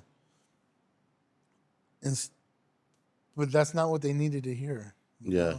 And it's just it's hard to like now where I'm at in my life to look back at the things that I've done and be like, fuck. So yeah, that relationship ended up coming to an end. But I was still like, no, that's not gonna affect my what I'm doing. So I went through barber school. I found out about scalp micropigmentation and tattooing hair, and I went and got certified. And then I ended up starting the esthetician program, and it was weird. It was weird because it was like I was living in two different worlds. So when I met you, you already had graduated from Yeah. this. Okay. Okay. Yeah. So, um, again, I'm trying to figure out who I am and create this new person, Yeah. right? But it's very complicated if you really think about it. Like, okay, you're trying to figure out who you are, but you're moving forward and creating somebody, but you're still like, how does that line up and coexist? It's very complicated. Yeah. And how was your mom's relationship with you at that point? My mom, Now that you're going to barber school, you're she was finishing proud of me. She this. was proud. Now it was weird because I'm like, she's always supported me, good or bad, and she's always supported me and seen the good in me, right? So yeah, she was happy. She was happy and she was proud, sharing my stuff and like telling people like my son's a barber. It was a good feeling. It was a good feeling. And then the tattooing the hair, like people think I was crazy when I was like, I'm gonna go spend $5,000 that I saved up from my student loans and from tips, and I'm gonna go learn how to tattoo hair. And everybody's like, you're gonna tattoo hair. You're gonna make a living on tattooing hair. I got looked at like I was crazy. Um, and it was good. But And what, like going from a barber to that, like how? Like, did you see a video? Like, how did that I come just seen the across? bigger picture. I seen the bigger picture. If somebody's willing to pay for temporary, Yeah. you got a lot of hair fibers going around in the barber industry right now, painting on haircuts, covering up flaws, and it's a temporary. And people are, they're paying for it. So why wouldn't they pay for something permanent and high quality? So that's what initially got me, and I was committed. I grew fast in this industry, but it's just weird because I like again, there's multiple things going on through this whole time. Like again, my old belief system, me knowing it's wrong, but still utilizing it in some aspect, me doing something positive, getting praised for it there, growing and advancing, being heartless or unemotionally or emotionally unavailable. Like none of these things like really they weren't, it wasn't something smooth. It was there was conflict Yeah. throughout the time, Me and her ended up splitting up. I move on. I get into a second relationship. And I was still hurt. And like who wants to be hurt and alone?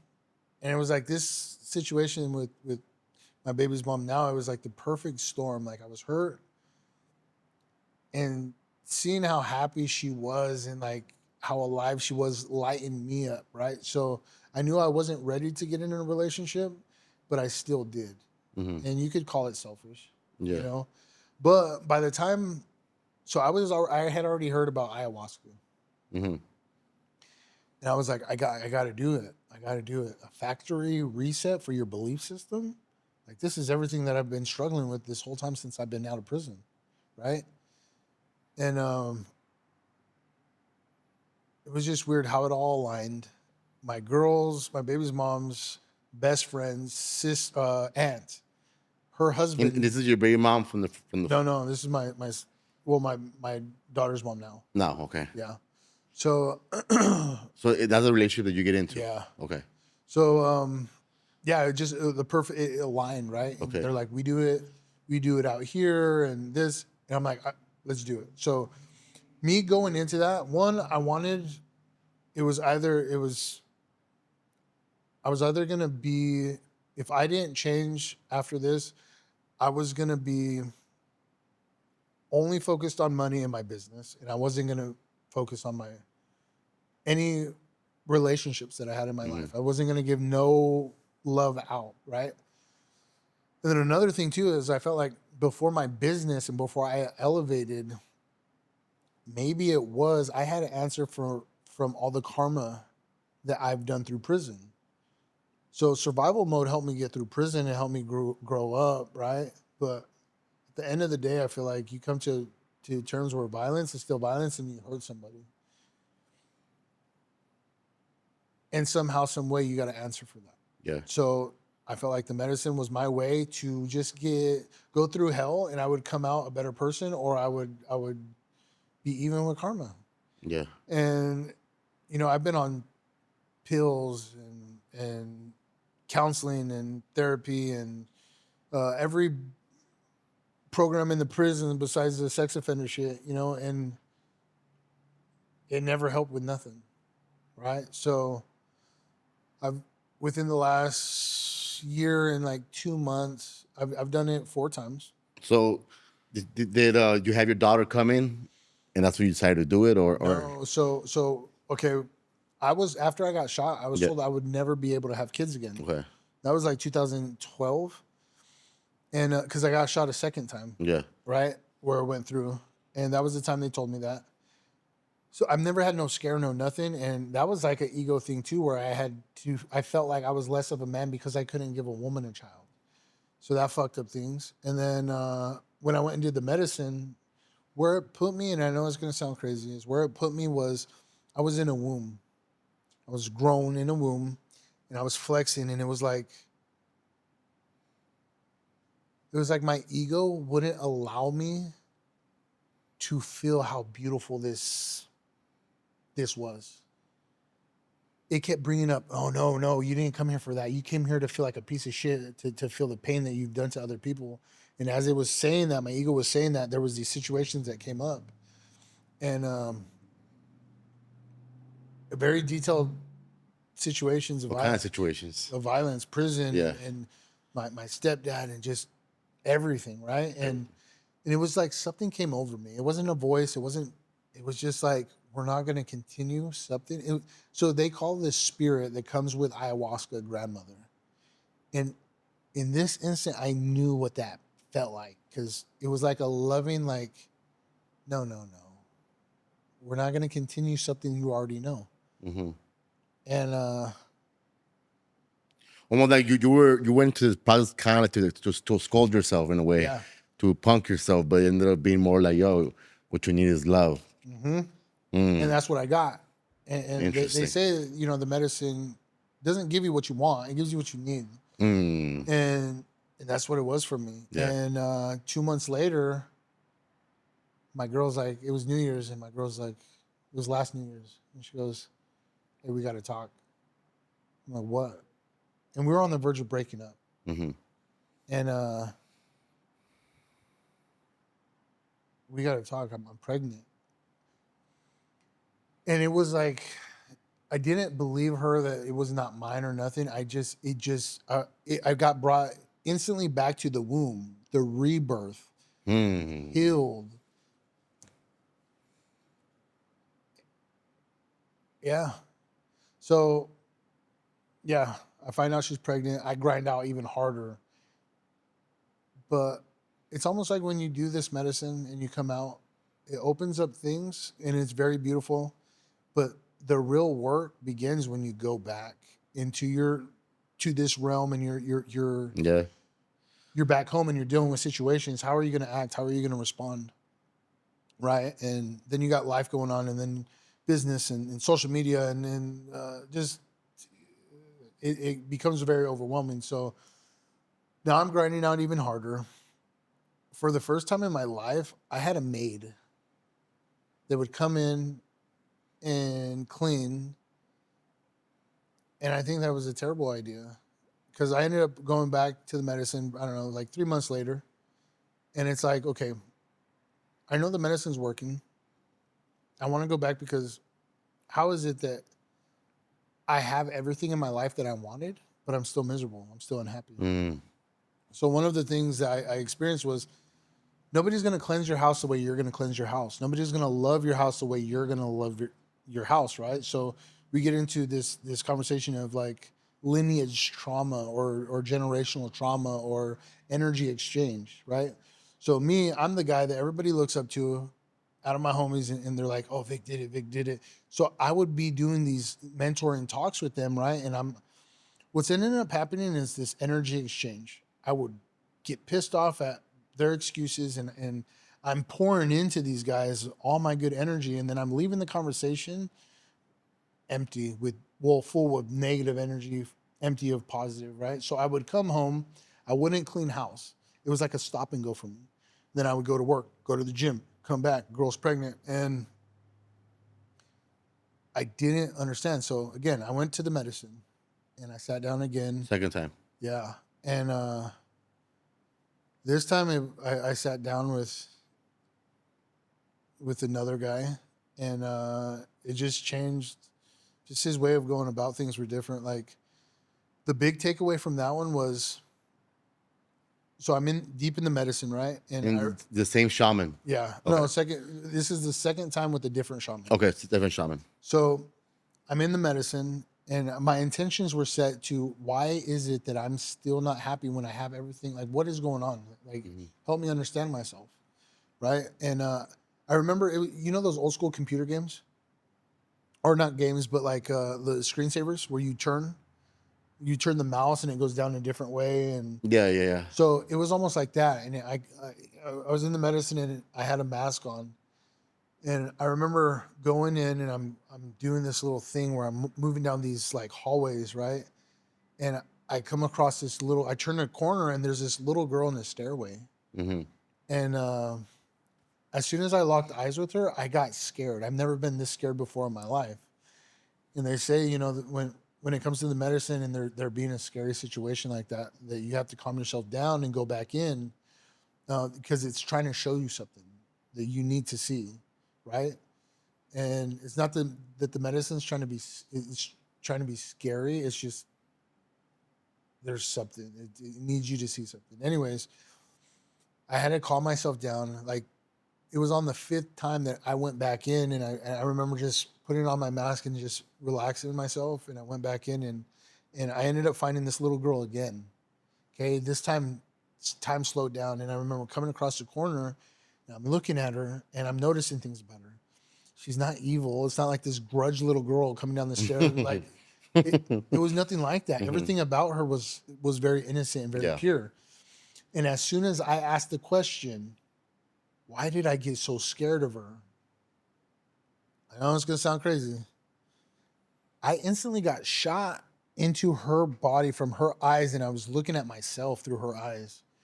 And I was feeling what she was feeling. It was the fear, and she was scared. And after processing it, I felt like that little girl was my daughter in the womb. Mm-hmm. And the energy that I was bringing home, all this negative energy dump that I was bringing home, was affecting my daughter. And she didn't even know me, but she was terrified of me. Yeah, I remember when you gave me that phone call. Yeah. I remember when you called me and you gave me that story, and I'm like, yeah, crazy. But out of I've been on some hardcore drugs, and I've been in through some hardcore like working on myself, and nothing has ever came close to me visualizing something like that and putting it in that perspective and just it feeling so real. Yeah. Never. So I think that's why I hold on to it, and I'm open to go and learn more about myself.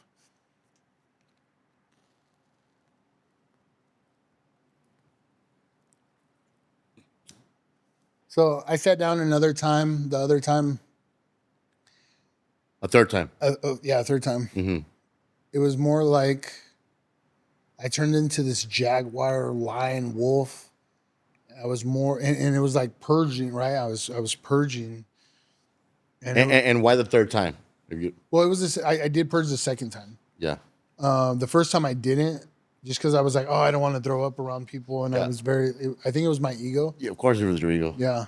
So And it's funny because me and hearing you out throughout the process of first time, second time, I was noticing differences. yeah, You know, but you know what? I didn't want to when you were telling me about your problems or whatever.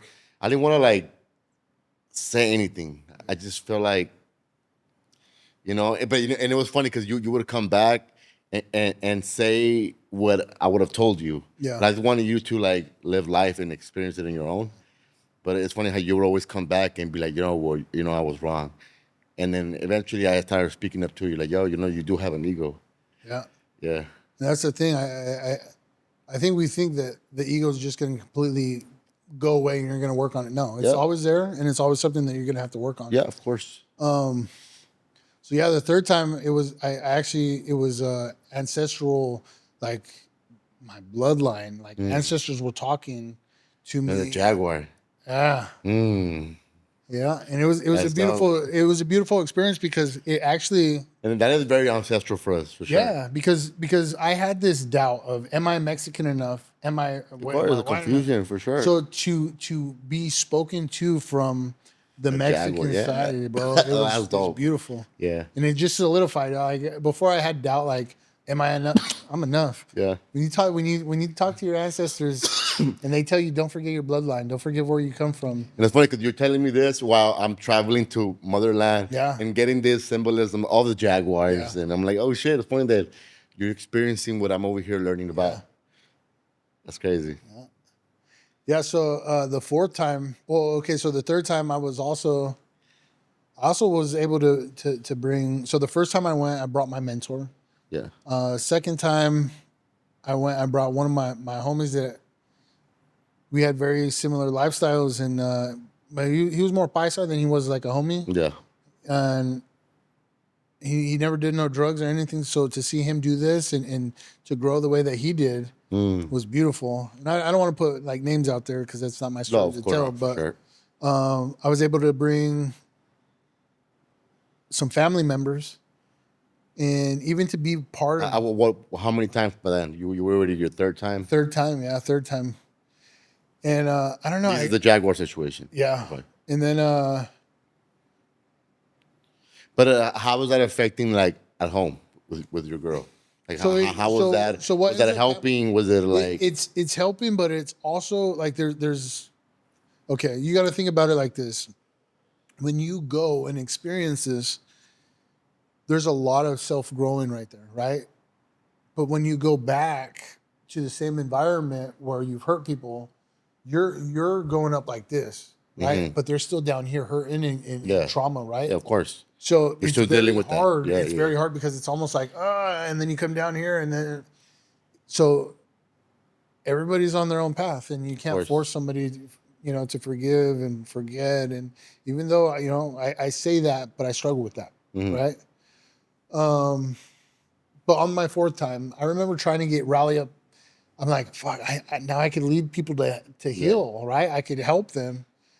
And I wanted And to you know share what? with Like the at world. this moment, at this point, I was thinking to myself, like, yo, are you replacing your old habits with this new medicine? Yeah. Like, Do you think it could be an addiction? Like, No. let's say if you do it too much. So this is how I feel. And because We talked about that, right? Remember we talked about that? there has been that, Yeah. not just with you, but with other people, Yeah. right? Because people want to understand if you've been an Yeah. addict before, and this is something that's like destroying you, then that's a problem, right? But one, it's hard to explain to somebody that hasn't experienced it because there is a lot of healing that takes place and on a deeper level. And you could do your research and look at these people that are in the spotlight that have went through this, and they're having amazing experiences. And it's not just to get high. It's not just to escape. It's to face your fears head on, right? And that's huge. So here's another situation, and this happened my last time, right? So Fourth time. Okay. And so I couldn't get nobody to go with me. So I said, maybe it's the medicine, maybe it's the universe, maybe it's God telling me that like it's not my. I got to do this one by myself. And why do you always felt like you needed somebody to go with you? I don't know. I don't want to say misery loves company, but you want to jump off the bridge with me? You know Okay, okay. Let's go. I don't know. It's just one of those beautiful things. Yeah. And yeah. So I felt like it just wasn't what it was supposed to be, and I was meant to go in there that night alone. Yeah. So I go there that night alone, and I purge, and I purge, and I purge, and I battled that night.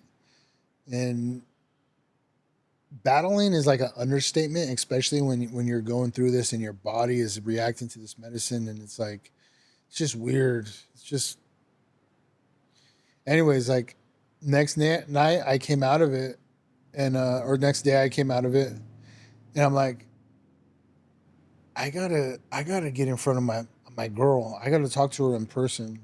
So I ended up leaving. I was like, I'll be back.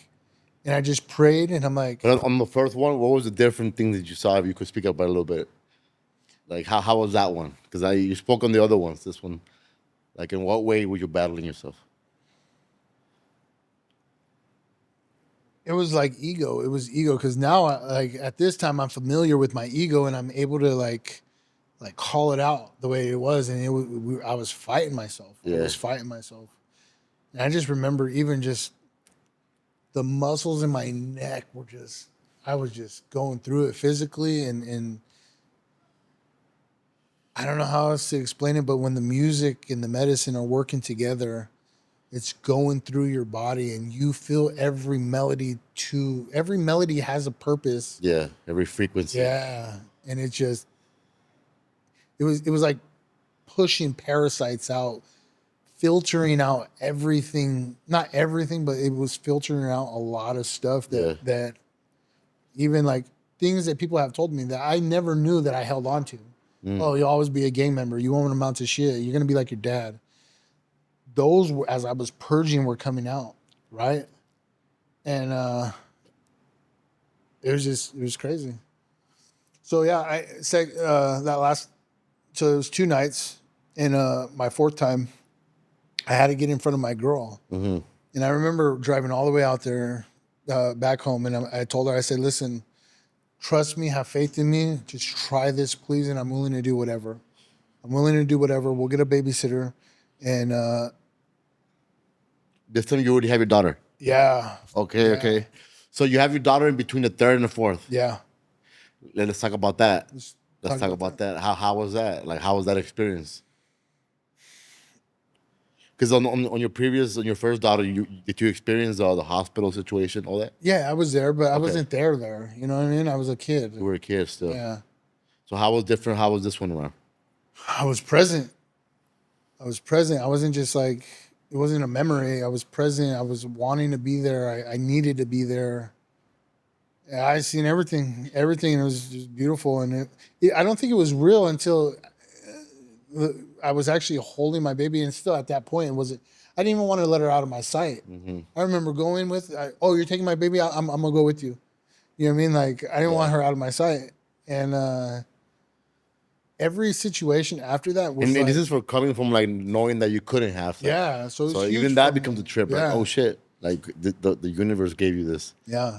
I was even more thankful because, when you get pregnant you and your girl get pregnant, like there's other people that get pregnant, and you kind of align, and then you hear their stories too. And there was two people that the baby didn't make it, Yeah. and then you're Oh like, shit. you want to be excited, but you want to be also like Yeah. very respectful to them. And I don't know, it's very hard to kind of navigate Yeah. through, right? Our biggest worry with the baby was she may have came out with a couple tattoos, but but other than that, no, she didn't come out with no tattoos. Yeah. She was healthy, and it was good. It was a good birth, and I felt connected to my daughter's mom, and we were good for a month. Yeah. We were good for a month, and then So like, how do you feel towards your baby mother now that she Which one? she gave you the second one? Now that she gave you this child, like, I did you look at her differently now? I looked at it, but this is the thing: is things happen, and then it takes some time for it to really set in, right? Hold Now, how I see my baby, I wouldn't want no other baby's mom besides her. Yeah. And I see now, and I noticed how good of a mother she was, and that's what really, like, my daughter's gonna be good. Mm-hmm. My daughter's gonna be good. But this is another thing too: is now that I've done some ceremonies and I'm going through life. Guess what I'm seeing? I'm more aware. I'm more aware of everybody in the room, right? So now when I go and I'm picking up my daughter, these situations in between the third time and the fourth time, I'm going and picking up my daughter when she's crying. Yeah. Guess what? You know what comes to mind? I wasn't there for my daughter like that, my oldest. And then it's like, I'm going to have a whole life of not, I don't want to say I know how she feels, but I understand me not being there, right? Because there's going to be the tears, there's going to be the cries, the bottles, the diapers, the diaper rash, that I wasn't there for my daughter. Yeah, the first day of school. First day of, the parents. Yeah. The Father's Day. Yeah. And they're coloring, right? Yeah. When they gotta do something for their father, and then how she's going through that. So it's definitely put me in a headspace where I am more aware when I walk into a room, and it's not just ego and self. It's Bro, so you could relate to it because you had a similar situation. Yeah, but it's like, different because how can you miss something that you never had? Yeah. You know what I mean? So I don't know. And even with my girl, she had her son, right? Mm-hmm. And he was 4 when I came into her life, or his life, and like I felt like our bond, I was healing through being there for him. Of course. Giving a fuck about if he had a haircut, of course, if he had cologne, if his shoes were on right, if you know what I mean, like. Yeah, you have those moments that make life like feel real. You feel alive, like love. Like that's when I've experienced the most alive feeling is when I'm like when I have my little family and like I get to like go home, and like have little cute moments with them and like learning lessons and understanding that that this person depends on you to guide it, to feed it, and just put things differently for you. And it sucks too because it's like every day I'm growing as a person, and some of these lessons I might be learning a little too late, right? Yeah, well maybe. And sometimes the hurt that I've caused people has already been felt. Yeah. So there's no taking back that hurt, even though I've learned something from that situation. And how's your daughter and you now? Your oldest daughter. We're building a relationship. Yeah. About, I don't know, it was a couple months ago. We went out for dinner. Congrats. Yeah, and we've been making time here and there. How was that? How was dinner? It was good. I took her. I like fancier spots just because I ain't never been to them, right? Yeah. So I took her to the spot. Yeah. It was nice. And I'm sitting across from her, and And how old is she at this point? She's 18. 18. Nice. So I'm sitting across from her, and I'm like, "Have you ever been here?" She's like, "No, I've never been to somewhere this nice." And I felt bad. Mm-hmm. I kind of got mad, like, no little motherfucker that you're dating has came and showed you at a nice place like this. You deserve that, right? And I was almost pissed off at myself because I wasn't there to teach her what she was worth as of course. as a man, right? So she's ordering she's like, "What's good here?" And I tell her it was I don't remember, but it was a lot of food. It was something that I can't even finish. Yeah. Oh, the carnitas. Yeah. And she orders it, and then I order what I don't know. Like, anyways, bro, she tears up her food, and then I'm like, oh, I'm gonna take mine, and she's like, Dad, are you gonna eat those? I'm like, you want them, bro? And I'm not gonna tell my daughter no. I'm like, yeah, tear them Yeah. up. And I'm like, are you hungry for anything else? And she's like, no, Dad, I could eat. So she's full. I'm like, you want dessert? Anyways, I just like have an amazing dinner with her, amazing experience. I'm feeling like, okay, hey, I'm feeling like a good dad. Yeah, of course. Feeling like a good dad, and Yeah. And I think even in that situation, I don't think you should even, maybe you should just experience the new experiences without figuring out like, yo, we gotta have a conversation. That could come later. yeah, How about right now, just build in good days, right? You just build good days, get your points up, and then once you get your points up, maybe have those conversations. yeah. Because she even told me, she goes, look, I want a relationship with you, Yeah. and this is the best you've ever done in your life. This is the longest that I've been out of prison since I was 17 years old. Yeah. How long has that been? Huh? How long has that been? 4 years. 4 years. Sheesh. So. And so it's crazy. very new to me, right? Yeah, yeah, It's yeah, still yeah, new yeah. to me. It's still like, oh, I'm doing it. I'm doing it. I'm doing it. Yeah. So, but now she's more open. But she did tell me, and it hurt, but I had to like be understanding to Of it. course. But she's like, I just can't call you dad right now because you haven't been there. Yeah. And prior to this, she changed her last name, my last name, to her mom's last name before she walked down graduation aisle. And that was something that I'm like, ooh, I felt some type of way about. But I had to respect it You because have to respect it. I was not acknowledging her feelings and thoughts, she would expect every man to come into her life not doing the exact same thing. So I felt like I had to. Yeah. And yeah.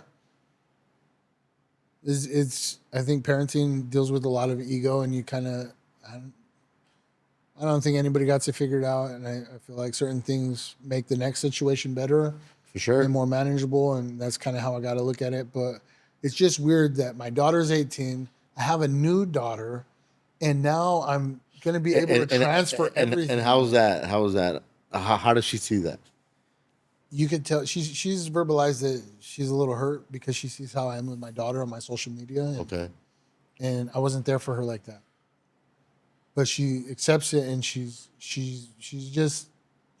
tells me, don't hurt her like you've hurt me. Yeah. So, but yeah, so going back to my fourth, right? Mm-hmm. My fourth time, second night in, right? So I share space and do a ceremony with my daughter's mom.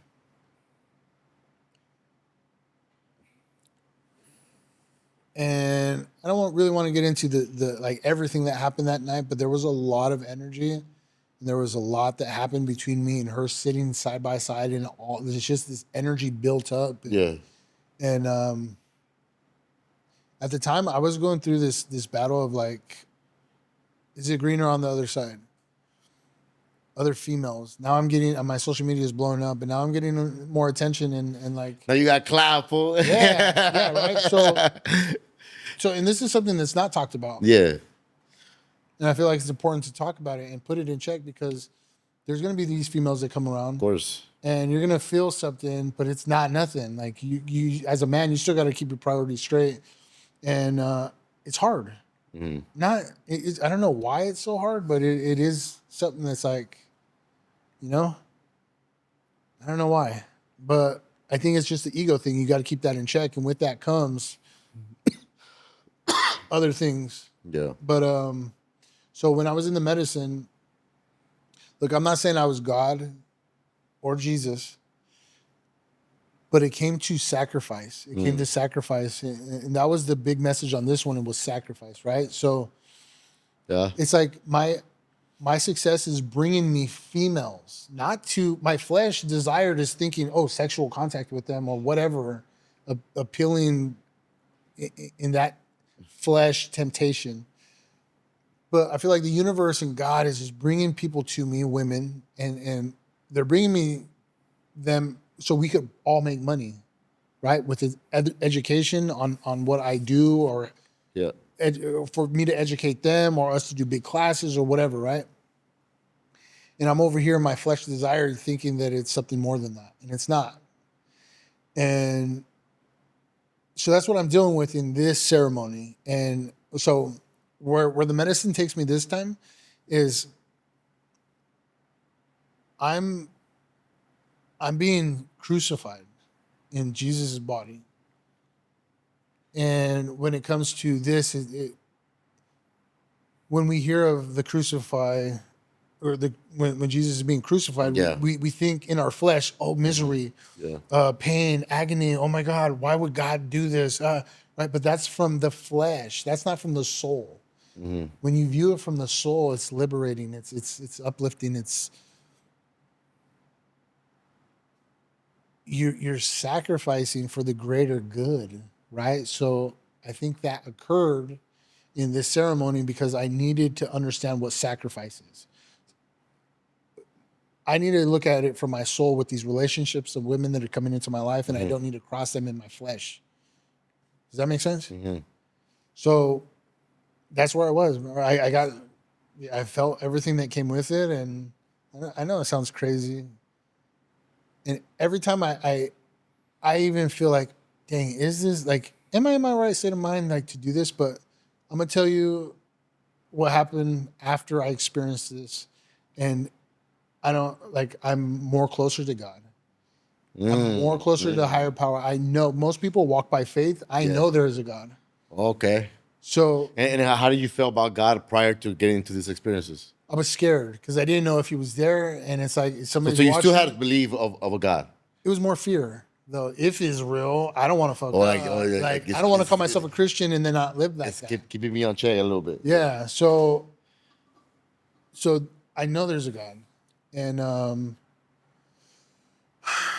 this is the scary part. This next thing is what really solidifies that this medicine is taking me and healing me. Right? Is so after I experienced this amazing night, me and my baby's mom, we go into the other room and we're laying down, and it was like a cloth or whatever, cloak Yeah. that came down, right? And I remember a situation, and I was about 4 or 5. So 2 weeks prior to this, let me back up. 2 weeks prior to this, me and my and I know it's going to be a little much, but there's a reason. Go for it. Go for it. So me and my girl are messing around, Yeah. and she's going down on me, and I tell her, just lay your head there and just keep it in your mouth. Don't do nothing. Just, and I don't know why. I don't know why I felt weird.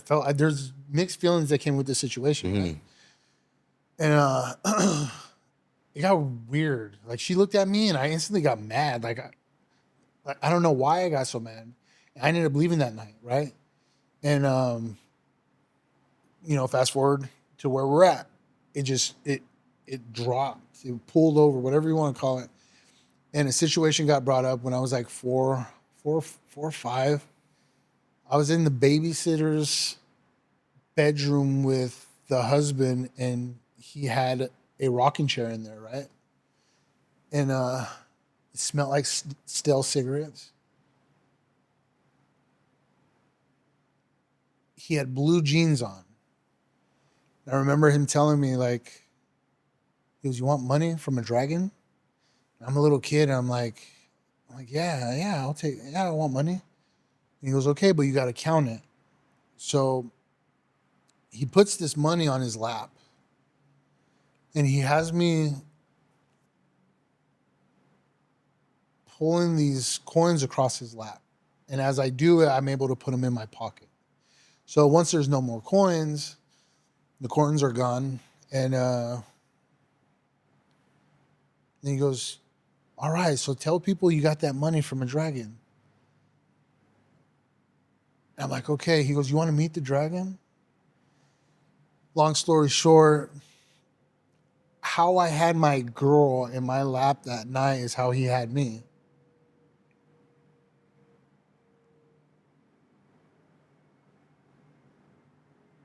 So that was my first sexual abuse situation, right? That happened to me when I was innocent, bro. I was innocent, right?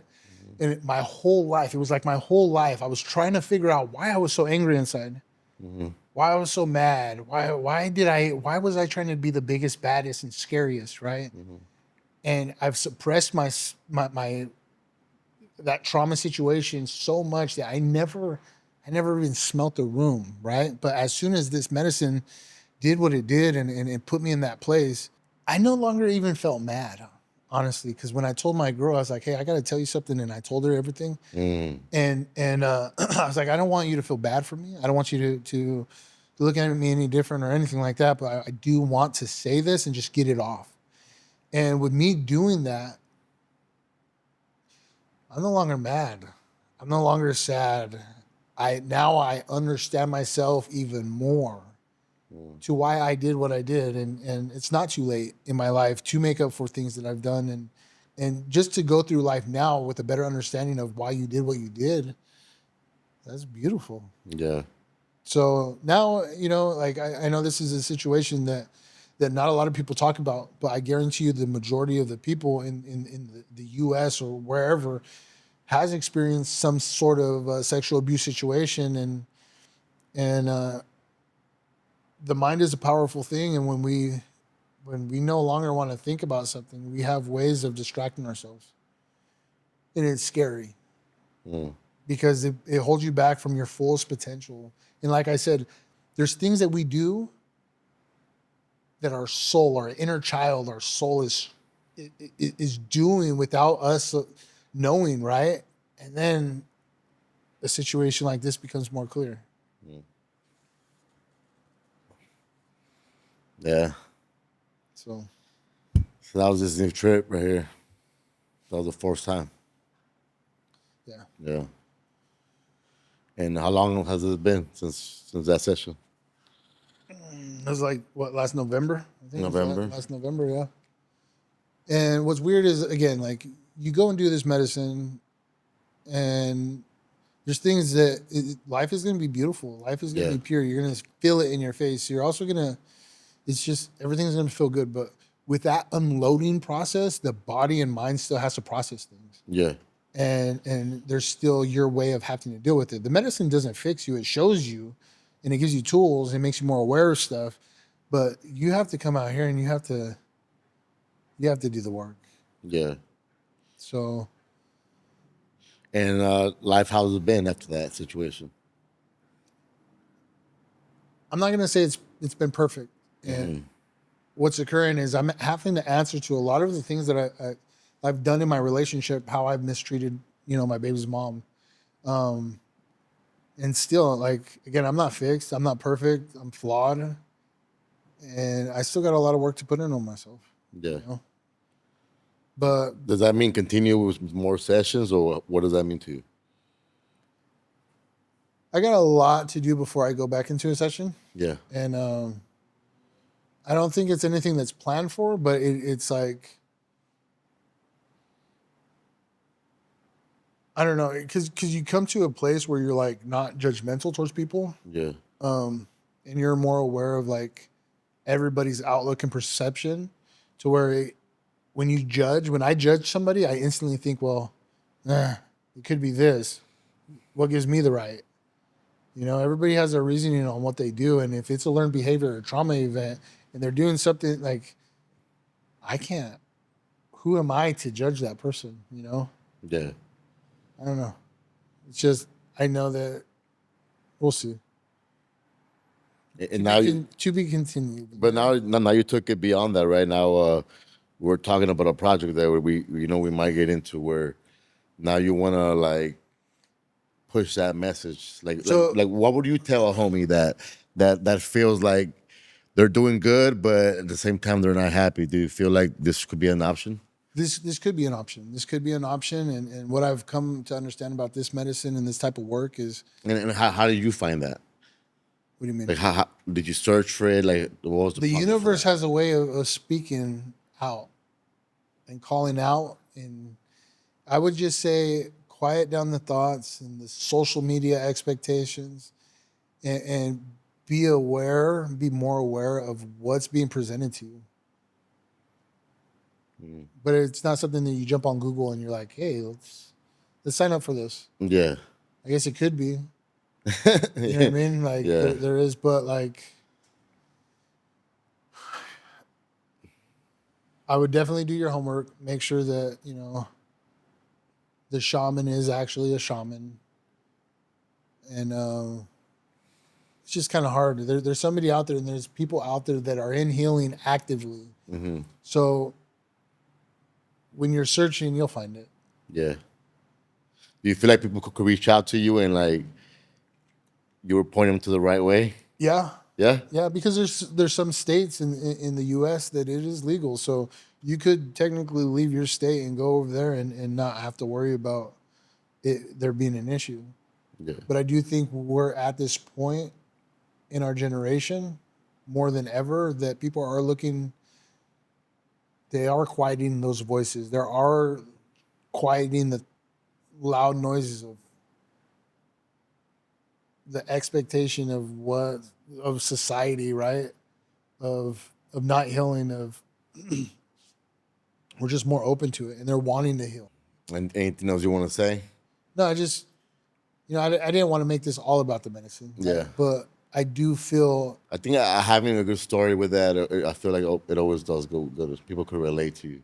Well, I'm not saying it's the only way out, right? But it is a way if you're you know, if you get aligned with my story and you feel like something's holding you back from your fullest potential, why not? Yeah. You know, and there's no other battle that you're going to battle. I don't care. I've been on the battlefield. I've been shot, stabbed, and this is the only battle in my life that I've ever removed all of this armor that I've created to protect myself and my ego and my emotions and drop the weapons that I've created and the smoke screens and everything. And I walked into a battlefield and dealt with the man in the mirror. And That's fire. I think it's the only battle in life that's done. And do you feel like I feel like it's always going to be a continuing process, all right? Yeah. Well, As you get older, as you get older. Some people are going to continue the medicine.